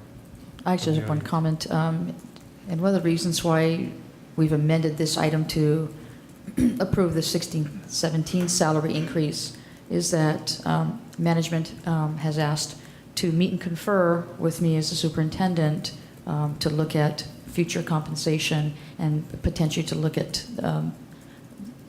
some of what you're bringing up here, but also for the benefits. And I'd also like to add that there are agencies out there who purposely compare salary schedules for both teachers, classified and management, and that is also misrepresented. I received one this morning and responded and said, this is inaccurate because you don't take into account all these other pieces. And to that company's credit, said, you're right, we're going to adjust our grid. So I thought that was very nice that they did that. Good. Ellen? For SIPSAs, we used to use a vendor that I won't name, and one of the challenges with that vendor is, you know, they use a template. So for the salary comparisons, because they don't have the ability to look at districts in the area and what's competitive, they just look at school districts with similar ADA across the state. And so now that we're developing our own SIPSAs in-house through an online system, I think that's an opportunity that we can capitalize on by really providing a more accurate message. Thanks. Peter? I'd like just to provide a clarification for the conversation. Salary comparisons are published in the SARCs, School Accountability Report Cards. They're not published in the SIPSAs. Yes. I'm sorry. I'm sorry. Yes, we need to be careful with our acronyms here. Yes, yeah. Thank you. When the public wants to see those, they go to the School Accountability Report Cards. They're found on the website, Albany Unified School District. Yeah. Thank you. So I'm wholeheartedly making this recommendation, President Black. Thank you. Do we have a motion? I think there are more comments. We have more comments? sorry. Oh, well, please. So Sorry, Alan, your information didn't answer any questions that I had. I'm hearing Terry make a very important clarification, but I'm not able to tell how that matches with your numbers. So the way I understood the management salaries to be calculated was that there's a base salary, and then there's an additional cash compensation, which is designed to be the benefits amount, and that amount is based on, I thought, Anthem two-party, but now I'm seeing Blue Shield on your thing there. And then what Terry said, which was not clear from what I understood from you, was that that amount isn't annually adjusted. Correct. Let me pull the board item. Oops, sorry. Hopefully this can provide some clarification. So in 2006-07, it was a two-party Blue Shield that was incorporated into the salary schedule for management, and for a period of time between 2008 and 2012, the amount that was incorporated in the salary schedule was adjusted each year based on that two-party Blue Shield premium. However, that stopped in 2013. One of the reasons is because CalSTRS said that that's not allowed. So that's why that annual adjustment ended. And so between 2014 and 2016, we looked at all employee groups and adjustments for that. So you really do have a serious problem, which is that, I mean, first of all, there's the question of, do we buy this idea that it was, that Dr. Wong was trying to convince everyone to do this? And so just so you're looking at it, this is why everyone doesn't want to do this. This is why teachers don't want to go with this kind of a deal, what's called a hard cap, because it eats into your salary every year. Yeah? So that's why teachers are negotiating hard against you, against a hard cap. But in reality, the reason why the deal was proposed and management accepted it was because there were a large number of management employees close to retirement, and this amounted to spiking their retirement pay. And it was something that a lot of people agreed with at the time because the majority of management was close near retirement age. And I remember, because I was on the board, saying, you know, someday there will be people who are not close to retirement age working for us. And it was like, yeah, but that, right? So anyway, the difference between having a union and not having a union is that for you guys, what happens is the consequences of these deals get negotiated all amongst ourselves. And but when you're dealing with a non-union represented group, then you have to see, because it's their only forum, you know, you have to see the individual argument and suffering and the differentiation between the different members. So the deal that you guys gave us, which is now what's called a soft cap, moving the soft cap to Kaiser, and for anyone has family or a partner, then what that does is take $5,000 a year directly out of my pay. My pay will be lower by $5,000 a year next year than it is this year because of that, because I cannot move down to Kaiser, because that's what my family needs. You don't hear that, because I have that entire argument with my union, and I lose, and then we come here and we make a deal, and we're all going to be nice about it. But in reality, these decisions that the board has wanted us to make about taking hits in what would otherwise be a, you know, sort of sane and humane benefits plan have real consequences for real people, including your management. And now you have a situation where you cannot tell what is equitable because you have two different systems for them. And so I would advise that we don't have two different systems, but I would also advise that you know, the bigger picture issue here is that any type of cap puts the pain and suffering of changes in the healthcare system away from the district and towards the employees. It's a shift of responsibility. And so we have made that shift of responsibility in 2 different ways, in 2 different groups now, and it will cost more every year. And for those people it disadvantages, it will disadvantage them more every year. And this is a serious long-term issue. And that's really what the issue is. Equity is one thing. And, we want equity because we're suffering. But the suffering is caused by that initial decision to shift responsibility.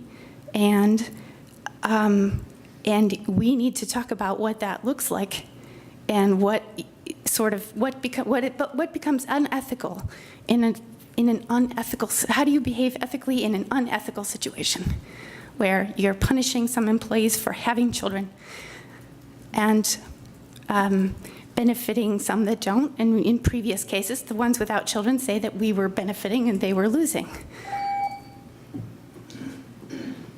Thanks. I just want to comment. I want to acknowledge the pain and suffering of all the groups. I don't think any of our employees get paid what they're worth. Unfortunately, this state doesn't give us what we need. So the board shares your pain. We don't share your suffering, because if we had to live on our board salaries, we'd all starve to death long ago. So we have other sources of income in order to serve on the board.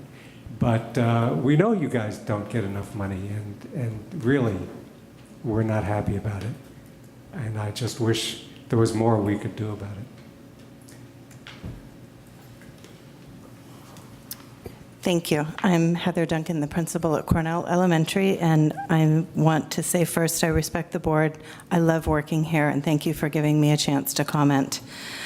The lack of parity between salary and benefits package for teachers and the salary and benefits package for the managers is a morale issue for the management team, and that's what I'm here to speak about. As a unit, it felt disrespectful that the 1.25 salary schedule increase was tabled, and it left the managers feeling disrespected and unappreciated, so I appreciate that it's being brought up tonight for a possible approval. As we build the leaders of the future, salaries and benefits package directly reflects the district's commitment to strong site and district leadership. If you want strong schools, you need to attract and retain strong leadership. As research shows, one of the factors in the ability to attract and retain strong leadership is directly tied to strong salaries and benefits packages. And I do believe we have a disparity there, so I hope it will be something that we can consider improving upon. Thank you for your consideration. Thanks, Jacob? Yeah, I'm ready to make a motion on Well, you can make the motion, sorry. but people can continue to sorry. come up. Yeah. We don't have to vote on it yet. Oh, sorry. No, you can make the motion. Oh, go ahead. Thank you. Hi, my name is David Hoppert. I'm the assistant principal at Albany Middle School. And first, I just want to appreciate the opportunity to address the board tonight.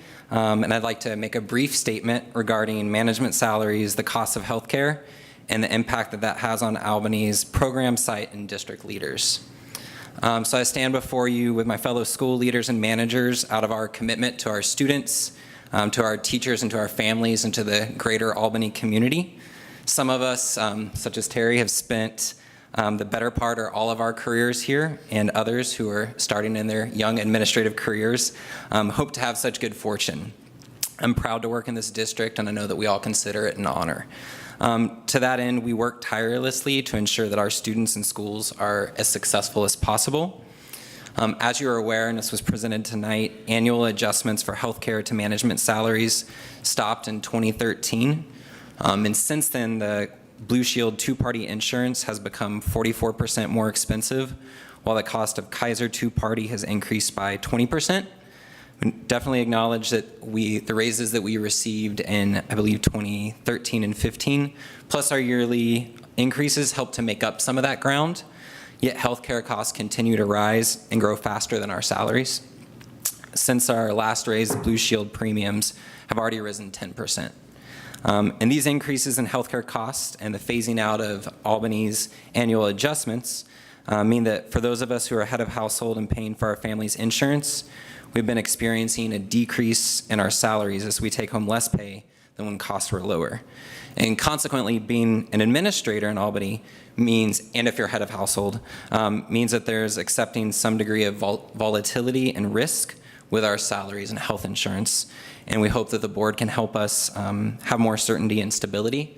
And I just want to thank you again for your time and for hearing my perspective. And I'd like to submit a copy of this for the minutes, please.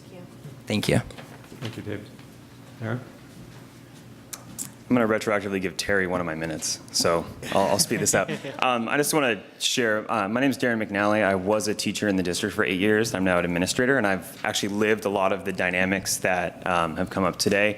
And a little over a year ago, I was offered 2 positions, one with a charter school network as an assistant director of school, and I told them at the time, I want to see what I had an application with Albany, and I said I want to see what Albany, if they will offer me a position, and Albany did. And at the time, I decided to go with Albany because I really like the kids here, I really like the community here, and I really like the educators here, and I really wanted to work with them. And when I took the position here, on paper, my salary increased about 40%. It was a pretty big jump. It was an impressive jump. What I wasn't quite prepared for was how expensive it could be to be an administrator. For example, clearing my credential, my administrative credential is going to cost me $8,000. When I was a teacher, I was able to do that through BITSA, through the district. From the health insurance perspective, I'm lucky from one point of view because I don't have kids and I'm not a head of household. I'm able to get insurance by, after taxes, paying the increases in my girlfriend's premium. There was a very brief household discussion about us quickly getting married, if that's what was necessary for insurance, and thankfully, well, Be careful how you this is phrase recorded. that. We're going to do it the right way. I'll just put it that way. And so I now pay after taxes the increase in her premium of having me on there. It just so happens this 1.25 that's on the table is almost exactly what Kaiser went up starting January 1st. So this 1.25 essentially means that my take-home pay will be flat, which I'm very happy about. So I just wanted to share that perspective as well. And so when you add up also the extra days and things like that, what looks like a larger compensation package is actually not that much larger. In addition, one thing I realized, and to be honest, I didn't actually totally appreciate the difference in how we were not, there's no adjustment for the change in benefits till Thursday when I got Alan's packet, and I'd been in this district for 9 years.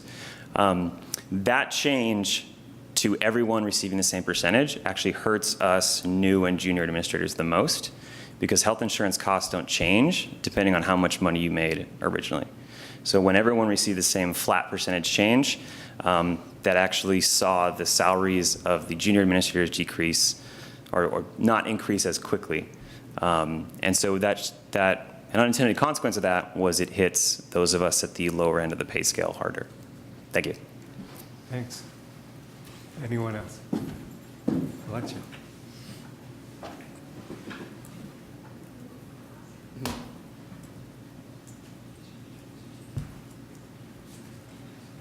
Thank you for your time. I'll be very brief. Alexia Ritchie, the principal at Albany High School.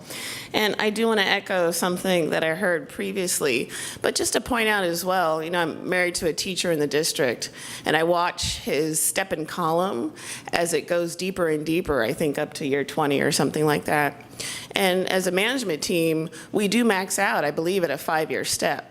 And so after being in the district for 5 years as an administrator, you're stuck until longevity kicks in.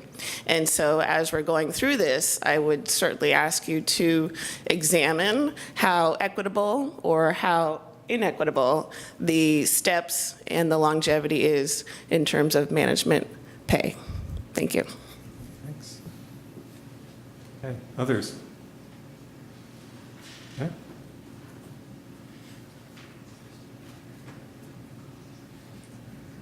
Hi, my name is Betty Del Rio. I'm the Assistant Aquatics Director.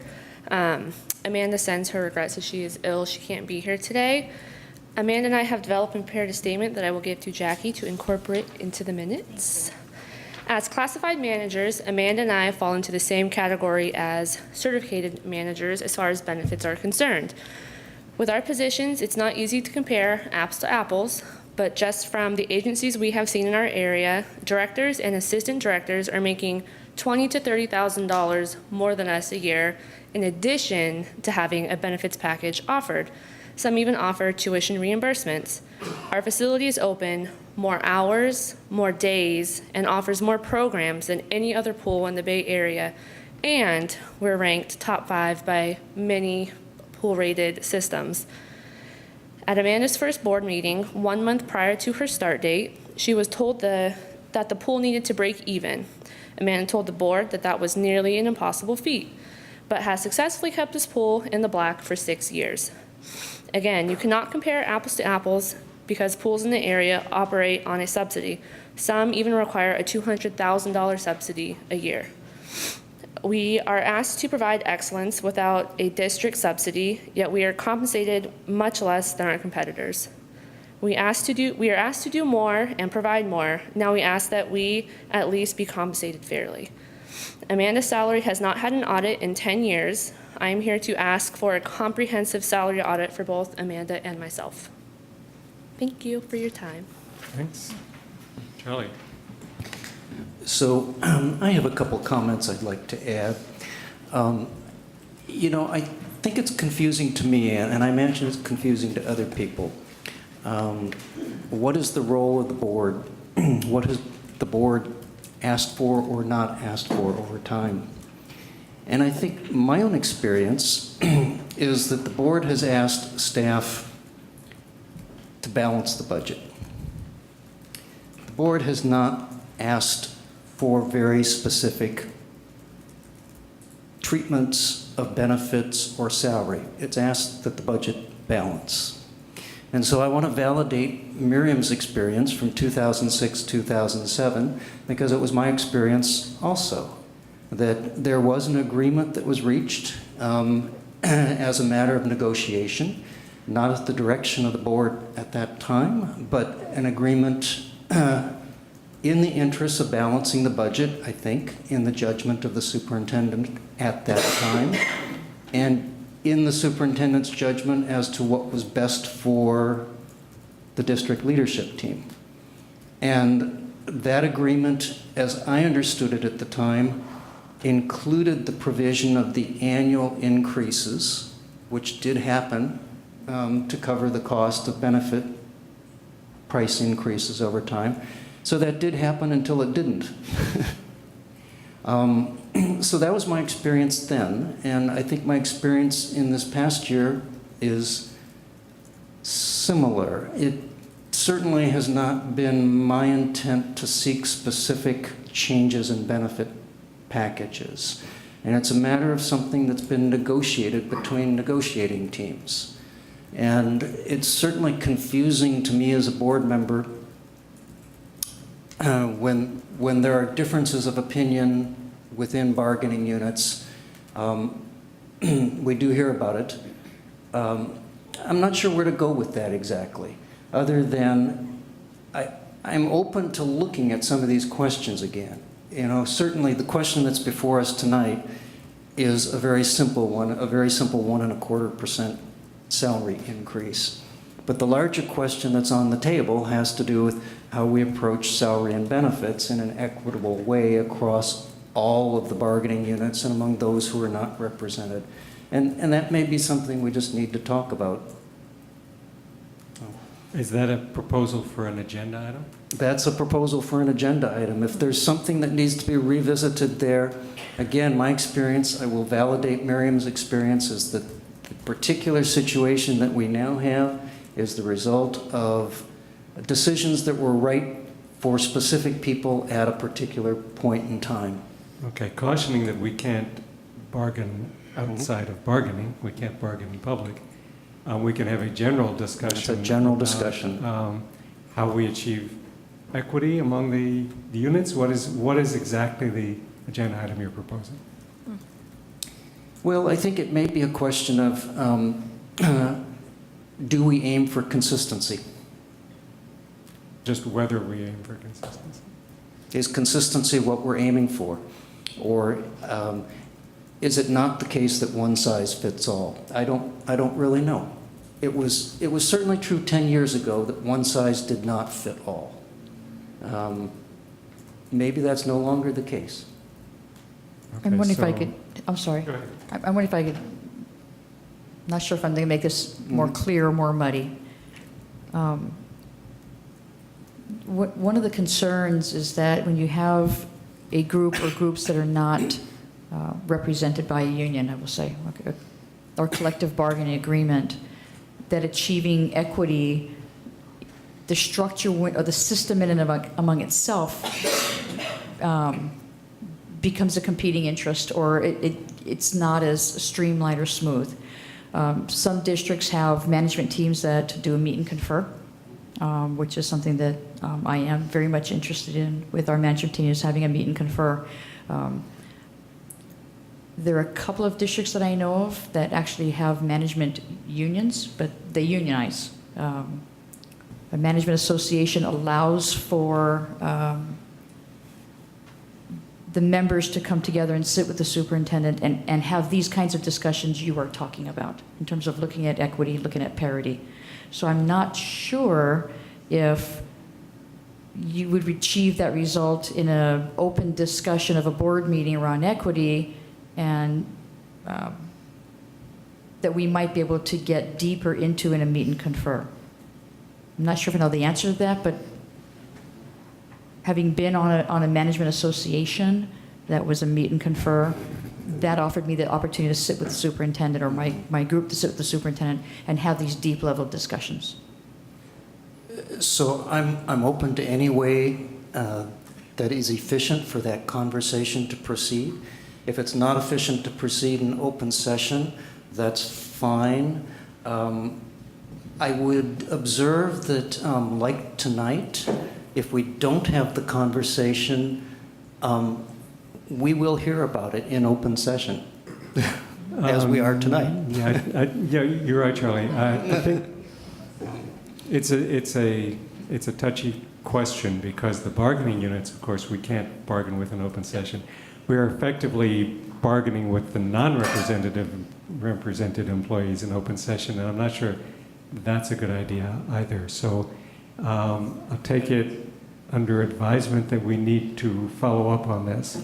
I'm not going to recommend that we put it on the agenda for an open meeting right now. Yeah, that's fine. Kim? When I asked that we discuss this item at a later meeting, it was not to disrespect management in any way. It was because I felt like we needed to have this discussion that we're having now, and also talk about these two systems of paying benefits and how it appears to the community and the effects it has on our communication and our transparency. I think we've taken a step forward by starting this discussion, and I would like to see it continued. Okay. So we'll think about the best way to do that. So Jacob, you started a motion. Yeah, there you go. Yes, I'd like to make a motion to approve the 2016-17 salary amendments for the certificated and classified management, confidential, and unrepresented employee groups. Second. Okay, we have a motion and a second. All in favor, say aye. Aye. Aye. Thank you. Okay. This brings us to local control accountability plan. Thank you. This is an item that we brought for review and discussion at the last board meeting, and this comes Thank you all back for now. coming. Thank you. And I bring this back now for review and action. I'm going to turn this over to Peter Prenti. Dr. Prenti. Thank you.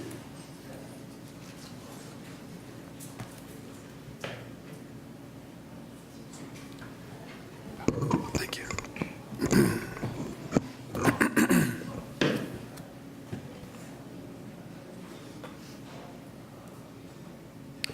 It's just going to take a second here.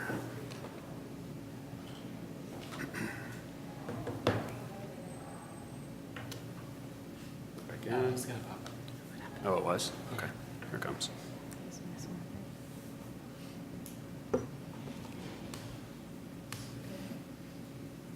So as we wait for the technology to warm up, I'm Peter Parenti, Assistant Superintendent, and this is Alan Gard, Chief Business Official, and together we work to develop local control accountability plan each year. This item tonight is a review and action item, and it's even going to warm up more. I'm just going to give a brief overview of what's included in this final draft of the plan. It is 5 sections. Again, this is the new template, the third in 4 years. This 5 section has a plan summary to start, annual updates. These annual updates include statistics on where we've grown or where we've declined in any one of those statistics. We then describe stakeholder engagement. We then propose a set of goals, actions, and services, and then we close the LCAP with a demonstration of increased or improved services for what are often referred to as unduplicated pupils, English learners, students from low-income backgrounds, and foster youth. We continue to see 8 state priorities, 27 mandated metrics, and I'm actually quite proud to say we're now down to 112 total pages. In this, if this were to be a game, the LCAP is often judged by the number of pages, and people boast about how long theirs become.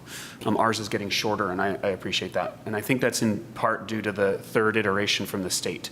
The state has been working hard, as frustrating as it is for me.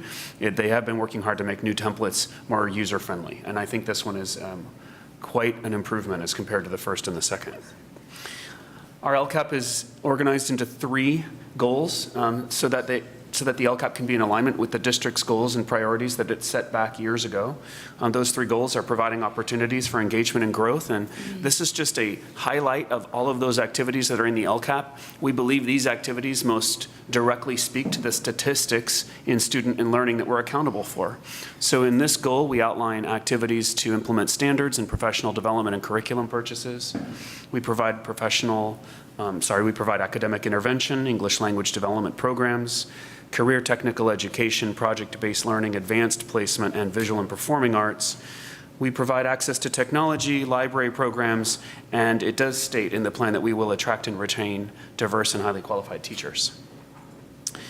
In goal number 2, this is our goal in the district to support the whole child. We highlight these services, providing attendance, counseling, social worker, and mental health.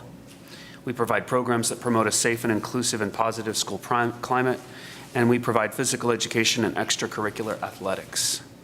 And finally, goal number 3, in Albany, communicating and leading together is very important. In the LCAP, we outline these activities: engaging parents, providing clerical staff at every school site and at the district to support communication, maintaining and improving facilities, and improving communication to the public. Next steps in this, if the board does move and approve the adoption of this current draft, then I will send it to the Alameda County Office of Education by June 30th, and the Alameda County Office of Education will provide us with feedback if they see the need to do so. Now, Alan and I have met with the Alameda County Office of Education already once. They have given us their feedback of the first draft. They gave us ideas on what to revise. All those ideas were incorporated before we brought you the first draft. We don't anticipate that the Alameda County Office of Ed would not approve our plan. But if they were to do so, they've got a window of opportunity to give us feedback as well. And by August 15th, they're required to adopt the plan. That concludes the presentation. Okay, we have comments or questions on the LCAP. I do. Peter, it seems like it's going to be a challenge for us to have a 2-year career technical education pathway at the high school. Can you talk about what options are there? Yes, if Jackie or Alan, if you could help, I'm going to switch back to my computer to grab my notes, and you guys go there. Thank you. One thing I appreciate about the responsibility that I have to lead this work is how much I learn about everything in public education, both at the local level, all the school sites, as well as state, regional levels. And career tech ed is one of those very complex programs, and I learned a lot about how the district is trying to achieve goals in career tech ed. And these career tech ed ideas generated from years and years ago have now morphed into the concept that career tech ed should be a 2-year pathway. And if a student were to complete both years in the pathway, they would qualify as college and career ready. There are other options that students will have to be college and career ready, but a 2-year pathway is one of them. A 2-year pathway can be challenging and to build because it requires specific credentials. It requires an interest in the students to remain committed to the pathway. And currently, there are no plans right now to offer a year 2 course in Albany as a follow-up to any of the current year 1 courses. We did recently adopt, excuse me, a year 2 culinary arts career tech ed course, but the course was canceled due to low enrollment. I'm really disappointed. I was going to take it. It sounded great. It did sound great. I think culinary arts is a very special field. We had lots of students interested in the year 1 course, 3 sections in fact, but not enough to even qualify for 1 section in the second year. The design build program was supported in part by weekly visits to Laney College Laboratory, but that proved to be challenging, and there were a variety of concerns and issues they need to be worked out if we're to continue with that work. And the Biomed Year 1 courses are tentative based on the district's ability to find a credentialed teacher. So one option right now that has been offered is to fulfill the year 2 by creating what might be called a year 2 multidisciplinary course. I like that idea in its conception. However, it's going to take a lot of work with local and regional offices to get something like that approved. From the larger perspective, I have also heard from some staff that there may be too many various programs in our relatively small high school to support a variety of big program goals. So we currently offer many sections of advanced placement coursework. We currently offer other programs that are not qualified as career tech ed but are quite special.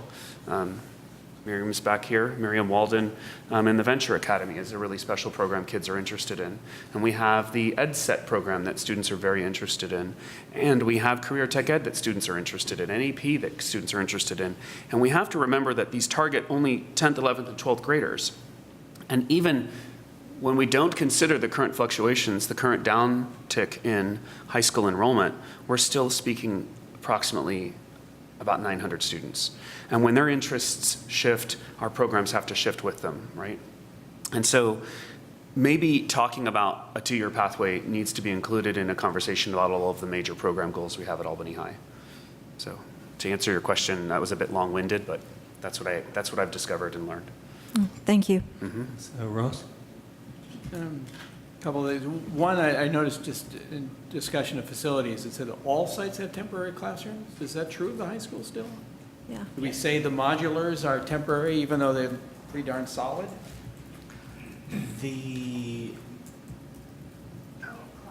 No, the modulars are permanent buildings. There were redesigns to the main campus to create more classroom space, but they're not ideal spaces. There's there's a instance a few years ago where we needed to overtake a space designated for staff meeting areas and areas for staff to have private conversations with parents and things like that, and that needed to be remodeled and relocated to less ideal situations in order to make some space. And so and so that was one of the things we were getting to high school. And this was also sort of my first time sort of really digging deep into the LCAP and looking for some particular areas of interest. But I was intrigued to find foreign language is almost entirely absent from mention in the LCAP. We teach it. We have 3 languages that are part of curriculum. It's a goal. It's certainly an A to G requirement to come out with foreign language, but you don't find any mention of it in there.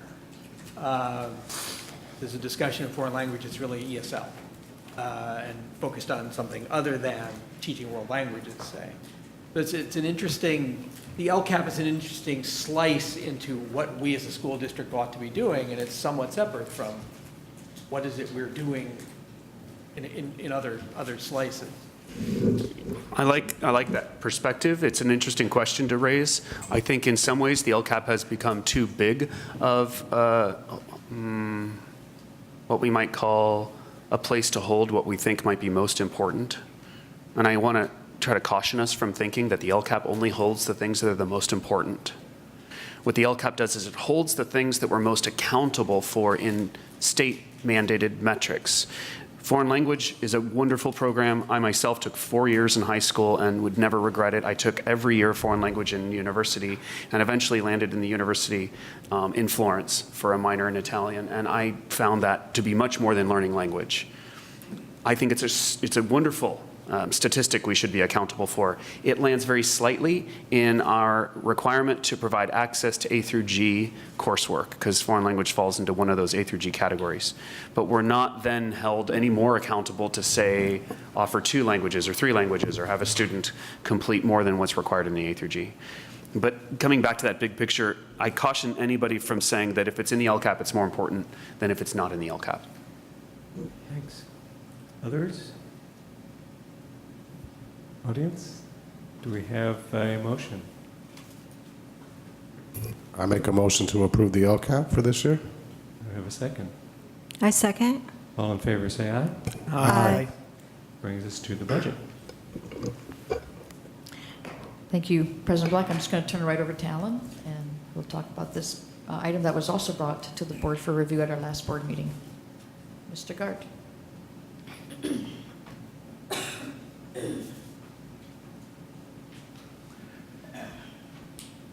So as this is coming up, I'm convinced that Governor Brown keeps an eye on what we do in Albany.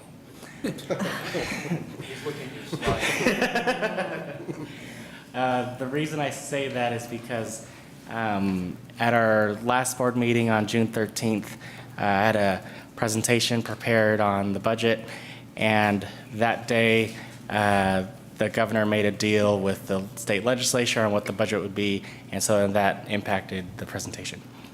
And so today the governor signed the state budget into legislation, and one of the positive things about that is the one-time funding that was originally proposed has been signed into legislation, and we will be able to receive roughly $550,000 in funding for this upcoming year, 2017-18, and so that'll be really good news.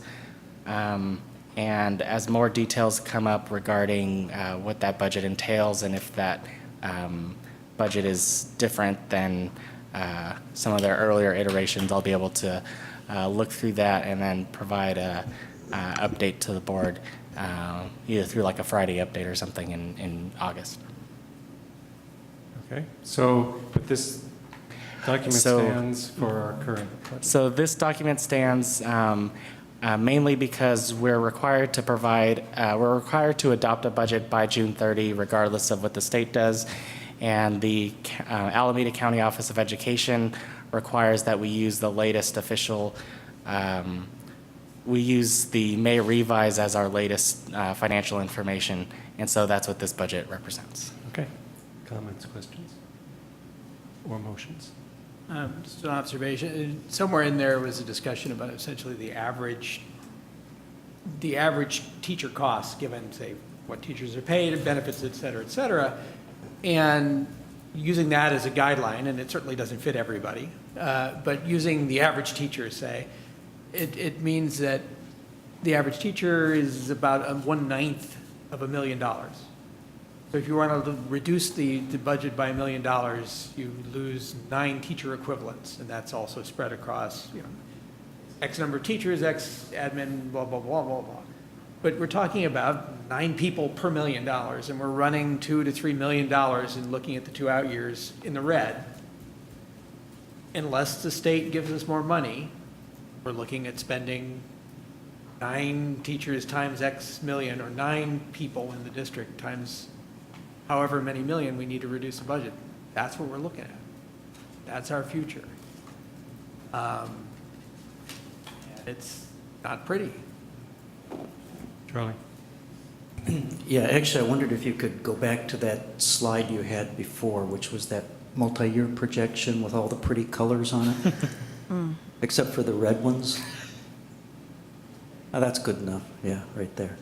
So just building on Ross's observation there, if I look at at the what's in the red, the shortfall year by year, my takeaway on that is that whether it comes in the form of revenue enhancement or expenditure reduction, that net shortfall in 2018, 2019 really needs to come down by about $1 million. I mean, we can still have a shortfall, but if we're able to close the gap there by $1 million and do the same thing again in 2019, 2020, then we have our 3% reserve. Right. We have a board mandated 9% reserve. Yeah, but you know, I'm shooting a little lower right now. You know, with this budget right now, if it looks this way at the time at first interim, we will have a qualified certification, and that's not something that I look forward to. We've been there, done that. I just assume not.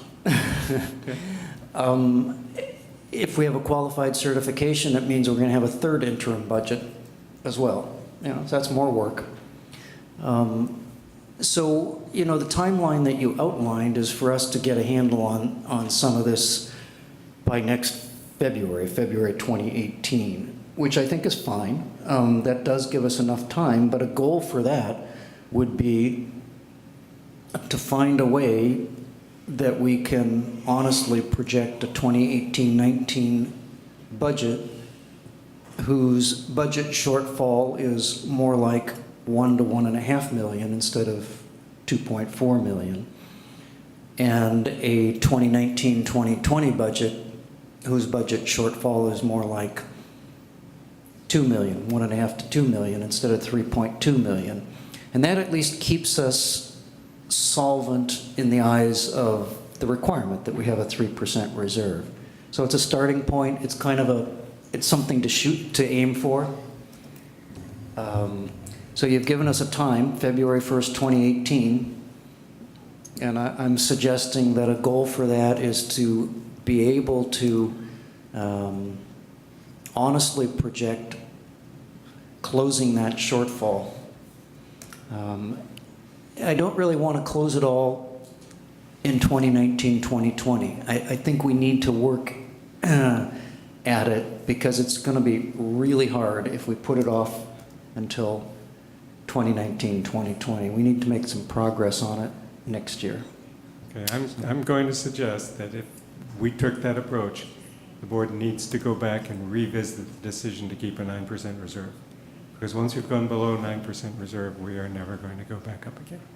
So if we think we can operate the district safely without having to borrow money in the middle of the term, which will cost us more money, and without suffering severe consequences if there's a recession with a 3% reserve, then that's fine, but I'm doubtful about that. So I think we need to have that discussion. Yeah, well, I think it's a good discussion, but I think maybe I didn't say what I meant to say, because I wasn't intending that our goal is to aim for a 3% reserve.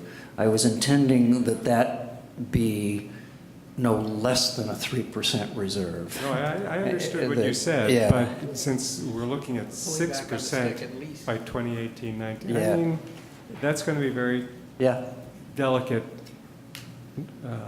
Yeah, well, we can have that discussion, sure. But just my rough eyeballing of all of these numbers, in order to get to where we can have a positive certification, that's the minimum that we need to do, and it's pretty much exactly what Ross described. You know, we're talking 9 or 10 positions per million. Per million.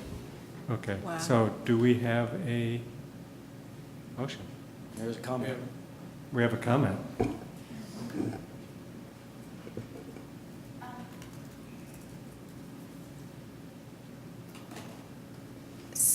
So, Alan, we didn't hear you repeat or rephrase any of the things that you said last time, so forgive me if I misquote you, but we started out our conversation last time with you saying that this was a program neutral budget, and then through a process of interrogation, I think we came to an agreement that in fact there have been cuts in the program in this budget, including 2 teachers at the high school, 2 FTE at the high school for declining enrollment, and 0.8 for loss of restricted funds.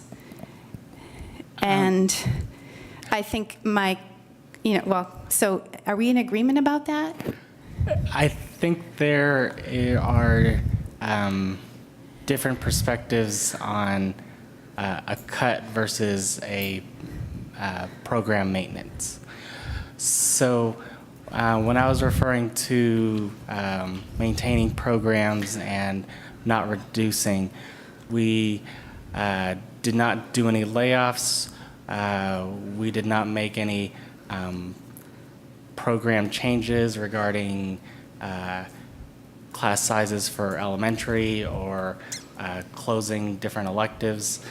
And any adjustments that did occur because of any reduction in staff was driven either by enrollment or student preference on classes.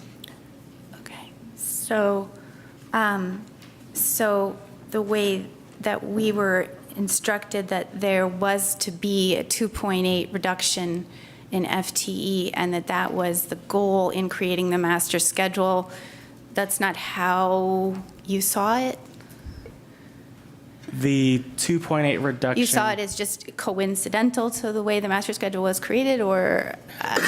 No, so the 2.8 reduction was based on the enrollment as well as the reduction, the ending of a specific grant that paid for some CTE stuff. So district staff issued a directive to site staff to reduce the master schedule by 2.8 FTE because of a 0.8 FTE loss of restricted funds and 2 teachers based on, or 2 FTE based on a perceived decline in enrollment. Correct. So what is the data that you're looking at when you talk about decline in enrollment for the high school? Because I've heard about the elementary schools, but I haven't heard about the high school. Okay.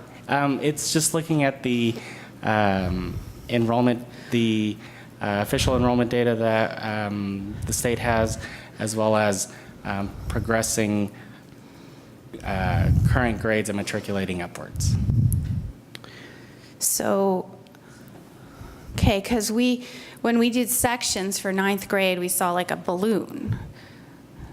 Actually increased enrollment in 9th grade over previous years. So you're saying you're looking at something in the current classes. Correct. It's looking at, also looking at students who are either terming out because they were on an inter-district transfer and graduating, and so the current class size wouldn't be maintained, and so it's looking at factors like that. And so we then work with the principal on developing criteria for a master schedule, and then yeah, that sort of thing. Okay. So hopefully we actually see that declining enrollment materialize, and I think what we saw happen in the community was a dialogue about how that would be handled at the elementary school, and we had no such dialogue about how that would be handled at the high school. I suggest to you that the budget that you have to approve tonight is based on a flawed process, and that in effect you were not informed, and the community was not informed, and the staff was not informed, and there wasn't an opportunity to discuss how the cuts would be made to discuss the validity of the declining enrollment analysis, and then to discuss what we would do and what priorities we would have as a school and as a community. And I think that the same kind of sort of behind the scenes trimming is happening in special ed, as my colleague testified earlier, and was attempted at the elementary level. And I think that we should all expect that we make those cuts. No one denies the need for those cuts. But we should all expect that you make them eyes wide open, calling them what they are, knowing why they're there, having discussed the priorities, and then having said, this is really the most important thing that we want to preserve, and these are the things we think we can let go in bad times and hope to get back in better. So just so you fully understand what the master schedule looks like,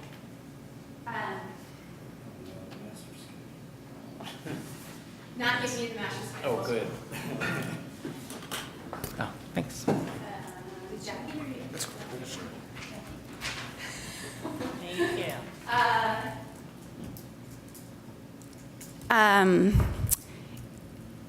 Overall, our comparison of this year's master schedule as it was shared with the staff on June 2nd,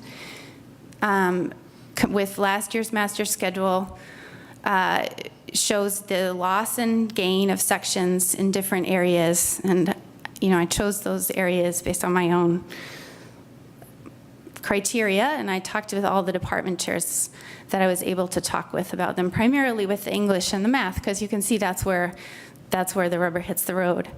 But what most concerns us is the elimination of the intervention classes in math and English. And I believe the board was told that there would be some fixing of that, and my check with the department chair is that it's not. We still have only one section of math intervention planned for next year, and only one homework lab, which had been viewed as an English intervention course, but is now being assigned to a Spanish teacher for reasons of, what's going on here is that what gets cut is what you can cut because the teacher isn't permanent, or because the teacher's work can be moved around. So what was cut was what could be cut without having to change staffing. And the result of that is that in English and in math, you lost a new teacher that if we try to regain, will already have been hired by another district. So this is concerning to us because we feel like we didn't get a chance to talk about the relative priority of AP classes versus intervention classes, and those have very disparate effects based on race and gender. And we didn't get a chance to talk as a community about the impact that had on departments and about the impact that had on hiring. So that's all site level stuff, and you'll be told, hey, that's a site level decision. But I point out to you the way that was done, which is that the district said this is what we need, and then sort of didn't engage at a site level, and there was no input by the community, the students, or the staff on what was then the site level decision about how to make that 2.8 cut. And so you see a budget which is actually kind of like not really fully informed by anybody, including yourselves. And so we have to approve a budget because that's the way that works. But I ask that we not be in this position next year. Yeah, thank you. Do we have a motion on the budget? Well, I do have one comment. We need to extend the meeting. You want to extend the meeting to 10? We're already past 10? To extend to 10? Well, we have another item that we had scheduled 20 minutes for, and I doubt if we'll finish it in 20 minutes, but we can extend it to 10. Okay. So I move we extend the meeting till 10. Okay. I second. And then I think my comment on the staffing allocation is probably the same comment I made 10 years ago, and that is that we need to be careful that we provide full instructional minutes to all students. And fundamentally what that comes down to is that students who request 7 periods need to have the ability to take 7 periods. Because if what happens, because the staffing allocation is too tight, is that students are denied a 7th period, then we fail to provide instructional minutes, and we've been there and done that, and that was not happy either. So that would be my caution. Okay. So we will be talking about the budget a lot more in coming months. And you need a motion to approve this budget. We do. And we pretty much need to approve it, so I move we approve the budget. Do we have a second? I'll second. All in favor, say aye. Aye. Okay. We have one more item, which is the superintendent's annual evaluation instrument. I would like to complete this tonight because we need to move on with the superintendent's evaluation. We're going to be in violation of her contract if we don't. So you've all had a chance to look at it. I know that there are questions. Let's see if we can get through it in the next 10 minutes. If we can't, we'll just be here later, I guess. Jacob, I know you had some questions. Yeah, I have a question about how many different areas that we're evaluating on, and it's 4 goal areas, correct? That's right. And that was decided between the superintendent and the previous board? Yes. Is that standard? I know it says here it comes from some mid-continent research of education and learning. That's their recommendation? I can answer that. The board asked me back in, when we met in August, to discuss goals and objectives to bring some research behind superintendent's evaluations. And so I did some research, some from the McREL, which was, I basically contacted 3 different states. Oregon has like a big state board of education. I talked to someone up in Washington, and of course, different districts here, and really got a lot of different responses on how superintendents pick their goals and objectives, but the McREL sample was something that everyone said was a good template to look at. So I used that as an example. I provided it to the board for review. Okay, so I'm going to make a proposal and see where this goes. This was the agreement we had with the superintendent that this was going to be her evaluation. Her contract says that in order to get her annual raise, she needs to be deemed satisfactory by the majority of the board. So this instrument is very simple. It lists the goal areas and has satisfactory, needs improvement, unsatisfactory. That's all that's on here.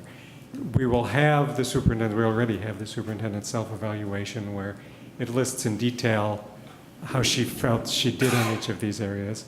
Our task would be, each as an individual, to rate her on that, write comments, and then it would be my job to take all the comments, and together with you, we would meet in closed session and come up with a final document which is presented to the superintendent. Now, we can go past that, and that would be the formal evaluation on which her raise and continued service to the district basically would be based.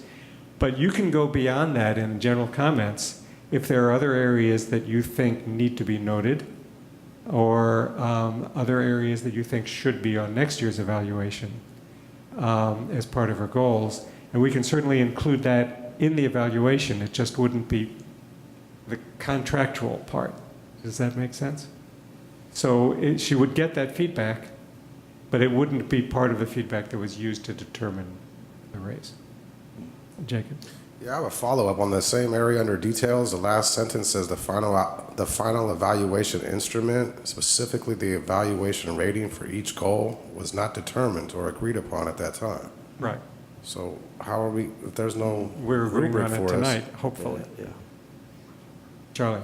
So, I think it's definitely difficult for Jacob and Kim as new board members to step into the middle of this process. But I just wanted to affirm that we did discuss this a year ago. Maybe it was August, I can't remember. And these were indeed the goals that the board of that time agreed with the superintendent that these would be the goals that the board wanted her to aim for during the school year. And so I'm satisfied that this is a fair process because we decided these were the goals. And therefore, that's what we should be evaluating her performance over the past year on, would be the agreed upon goals. Now, moving forward, of course, we have the opportunity, working with the superintendent, to agree on a new set of goals and objectives for this coming school year.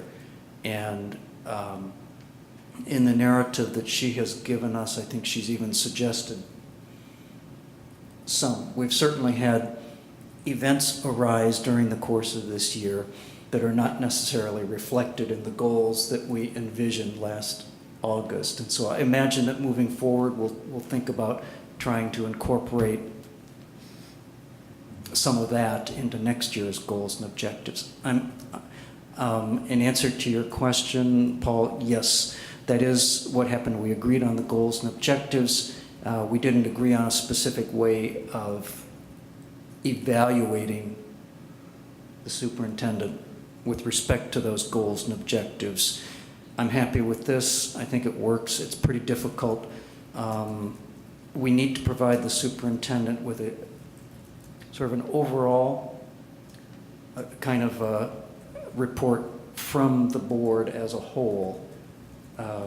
And I suppose it's meaningful to have comments from individual board members. I know we've sometimes done that, but we somehow need to unify.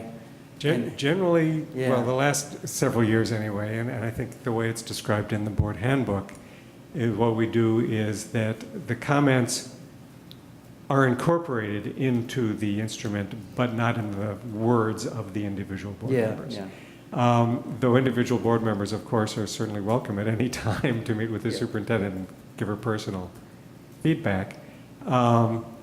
That's generally the way it's done. And the superintendent can request, according to her contract, a meeting with the board to discuss it or not. That's at her request. Otherwise, generally I, as the president, would present her with the results, and she has the right to write a response if she wants to. So it can go any of several different ways at that point, but that's the way it's described in her contract and the handbook. And as Charlie said, these are the goals. It would be unfair now to say, okay, we're judging you based on other goals, because this was the agreement we went into in the beginning of the year. But I do think that we need to be thinking about other things and adding them possibly to the next year's goals. Jacob had a comment on that. Oh, go ahead. Okay, this is quick. So, Paul, I think what you're proposing is that each of us individually fill out this grid, and that we each then sort of write some general comment section, and that those would then They would all come to me. they would all come to you, and then And hopefully we can do this over July.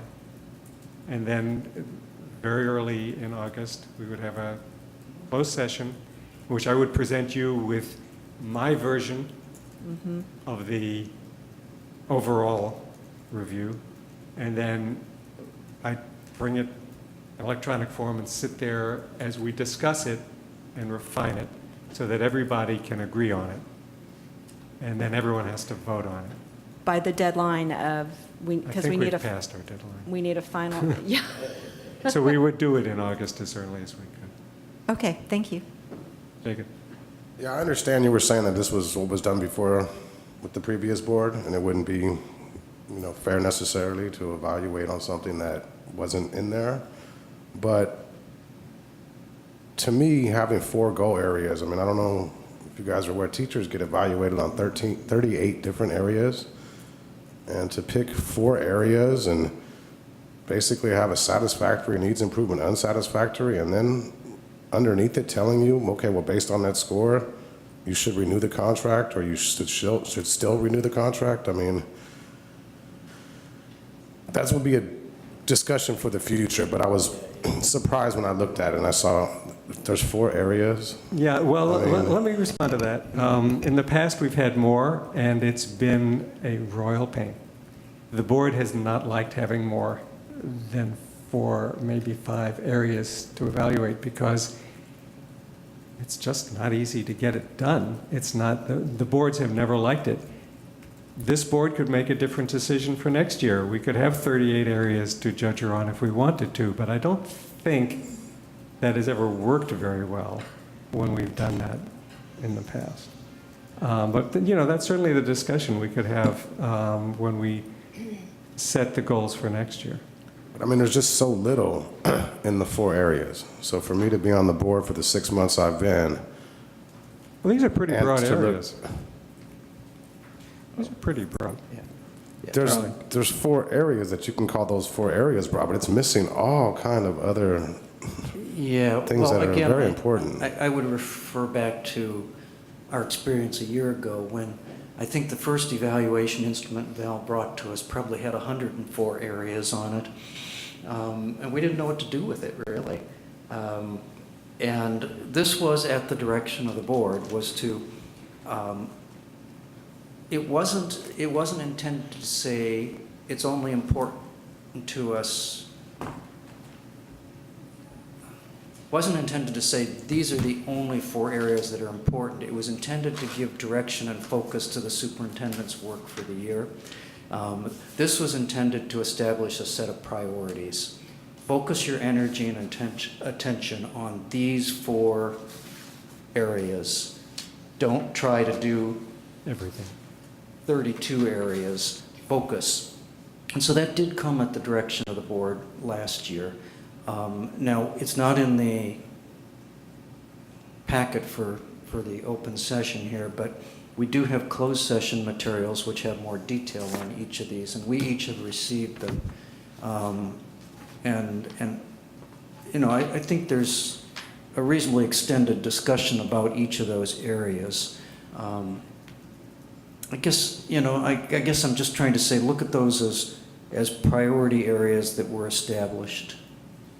I mean, I get that, but I heard that if we were to rate her satisfactory on these 4 areas, but that we had issues on other ones, we're still to approve her renewal or Well, whatever. that was the agreement of the board in the fall, last year. So the agreement was, if you can hit these 4 things and do those 4 things well, no matter what else happened with anything else, you're still to be moved on to the next. I just don't, maybe, I didn't get that clarity. I didn't know that was, where was that in anything that was sent to me? Charlie? Again. I'm going to go back a number of superintendents ago. And I think it does sometimes happen that there may be an agreed upon set of goals and priorities, and at the end of a year, it's clear to everyone that the time has come to part company, shall we say, regardless of what had been agreed upon at the beginning of the year.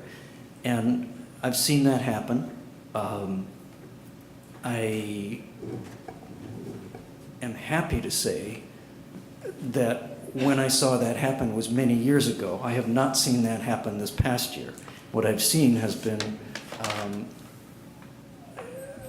a superintendent who has really worked collaboratively with the board in ways that I think we really want that kind of collaborative working relationship.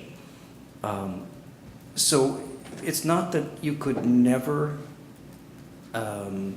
make a change. You could if it were really clear to everybody that it just wasn't working. You could make that determination. A board could make that determination. But in my opinion, that's not us, and we're not there. Right, and we can have that discussion in closed session. There's nothing in this instrument that prevents you from bringing that up in closed session and the board having that discussion. Absolutely. During the evaluation process or after it's already done? I mean, During the evaluation, well, actually, as the superintendent just pointed out to me, the contract actually doesn't state that the purpose of this is whether the contract should be renewed. It's whether she gets her salary increase. We could decide that, we could theoretically decide that, she was satisfactory in these goals and therefore she gets her salary increase, but that we're not going to renew the contract. I mean, that's also possible. That's in the board's purview. But that's not the actual intention of this evaluation instrument. But we can have that discussion if that's where you want to go. I think that's prudent to do. I don't think that with everything that's happened in the last few months and none of the things that I thought that could have possibly been done Okay, a well, little bit this is better not a discussion. aren't in these. Be careful where we go with this, because this is an open meeting, and we don't want to be evaluating the superintendent in this meeting. But certainly, when we have our closed session, we can have as much time as we want for it, and we can discuss whatever issues you think are important. All right, thank you. So, Charlie? I just have one more observation. In my experience with the superintendent evaluation, really what's been important has been the opportunity for the board to focus on the superintendent's priorities and activities, to use the evaluation process to say, that's really been accomplished. That's done. You don't really need to put that much time into topic A. But we really would like you to move on to topic E, which hasn't even been addressed before. I mean, that's been my experience of what's been most useful with these evaluations. And so in that sense, I think what you're proposing is sufficiently open-ended. It gives us an opportunity to say, with respect to what we asked you to do, here's how we felt you did. And then we can certainly use the process to say, now here are some areas that we think we'd really like you to turn your attention to, or to do differently, or whatever it might be. They don't have to fit into that matrix, is what I'm saying. And that's the setting of the goals for the next year. Which we have to agendize, I guess. But yes, that certainly can come out of this conversation. So when will we be having this conversation then? I mean, this is the last board. Yeah, what I would ask is for the board during July to fill this form out based on all the data that Val gave us, and if you want to have a conversation with her and get more information, you can certainly do that too. And then in early August, we'll agendize a closed session. We can have a meeting just for that. It can be a closed session meeting where that's all we do. If we need more than the standard half hour or hour to do that in. If we think we need 2 or 3 hours, we can agendize a 2 or 3 hour closed session and go through the whole thing, the evaluation, and what we think is missing from the evaluation and what we should be working on for next year. So I think the answer to your question is it would be as early as we can schedule it in August. So what we need now is a motion to either change or approve this specific evaluation instrument. I would say, given the discussion and the fact that the process, the goals were set before you two joined the board, and there is such latitude in how we respond to this narrative, et cetera, I would move approving this evaluation instrument for this period goal as is. Okay. Do we have a second? I'm happy to second, but I am a little concerned by the silence. Well, do we? Well, I think it's more appropriate for you three that were on the board when this was brought up. I think that you guys should motion it and second it. I'm perfectly satisfied with, I'll fill out the grid and I'll write a paragraph of general comments. Okay. Yeah. Jacob? It's just odd to me, too. It seems like now we're approving it now after it was already done.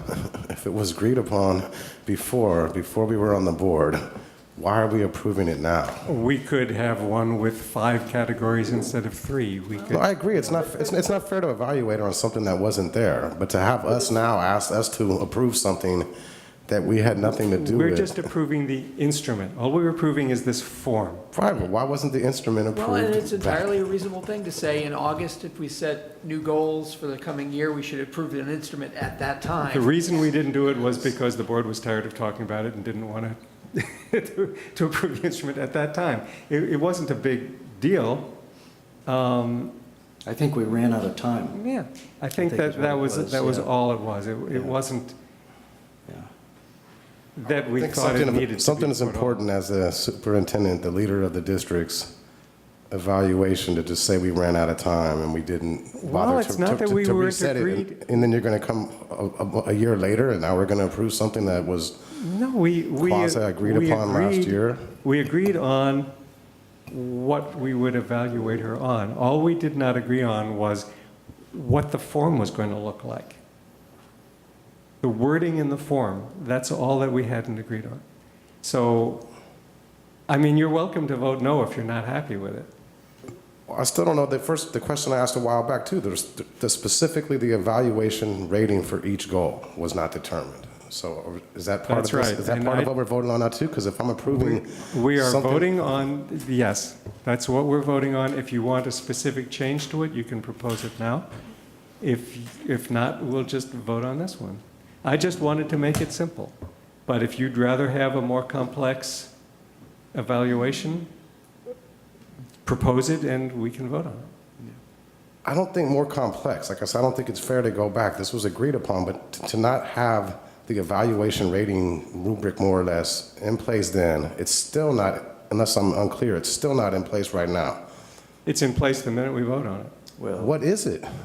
It's this. But only for this. It's only really retroactive. I mean, Yeah, it's only for this evaluation. Well, The next- what I hear you saying, as you're a teacher, I'm not, and only learning rubrics, et cetera, yes, there isn't something that says this would rate a satisfactory versus that would not rate a satisfactory. That's what I'm talking about.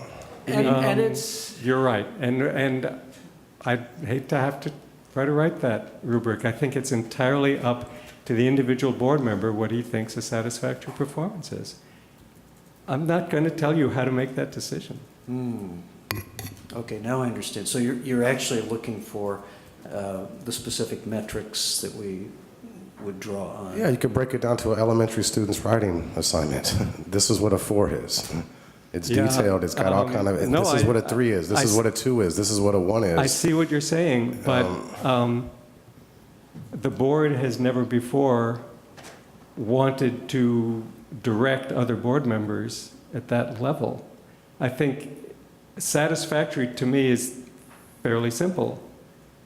If you think she should, just what it says here, based on this criterion, for this academic support for students, based on her description of what she did, and your understanding and your experience of what she did in that, if you feel that her performance was sufficient, that just on that one criterion, she should get her raise, then it's satisfactory. If you think it was close but not quite there, she needs to do a better job next year, it needs improvement. And if you think she should not get the raise based on that one, unsatisfactory. And I hate to have to tell you in more detail because you're a board member and I'm not going to direct you in how to make that decision.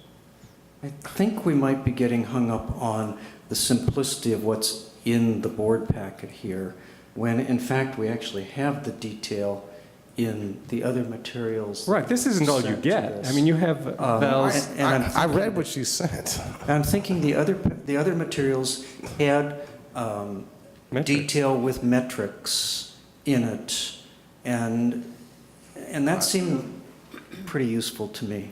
But it's also rather amorphous and reasonably so. I mean, looking at something like district budget, we know the district budget is in deficit, and next year will be worse unless we start pulling out of it. But we've been informed of that. So why you get good marks is because your board is not surprised by the budget, and we're not surprised by the budget. Well, it's up to you. If you felt that she should get bad marks because we are in deficit, then you give her bad marks. And the discussion. Well, let me stop right here. For one thing, we're over time. But for another thing, maybe I'm not understanding you, Jacob, and I just want to let you just, give me a little bit more, because maybe we're talking at cross purposes.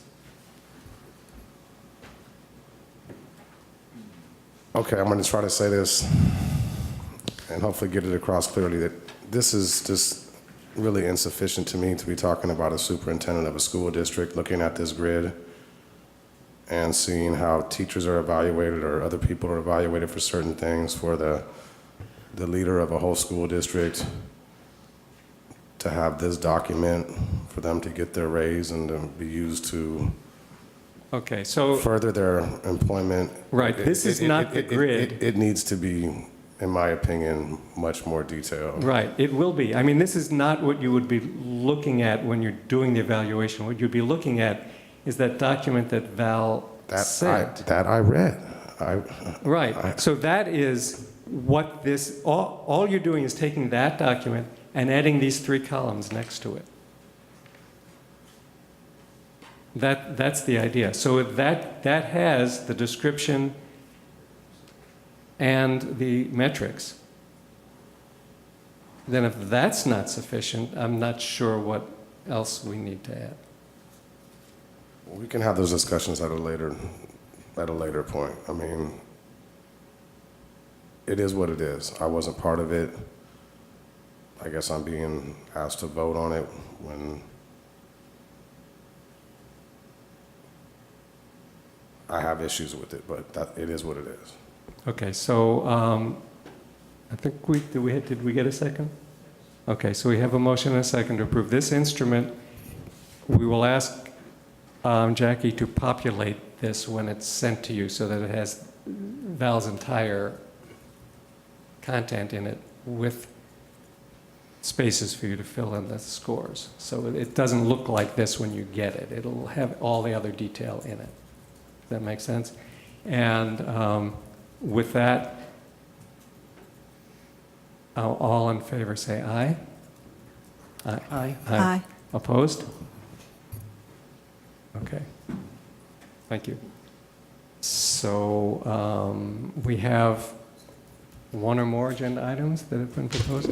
Yes, we actually have the board retreat to be agendized for September to allow student board members to attend. The second item is special education annual update in October, specifically adding into that report information about paraprofessional support, and then to agendize, which would be a closed session item sometime in July for the board to meet to discuss the superintendent's contract, and then would have to add another session in August for the superintendent's contract. We'll have probably an entire closed session. Yes. The superintendent? Yes. For evaluation. Okay. Anything else? Okay, meeting is adjourned.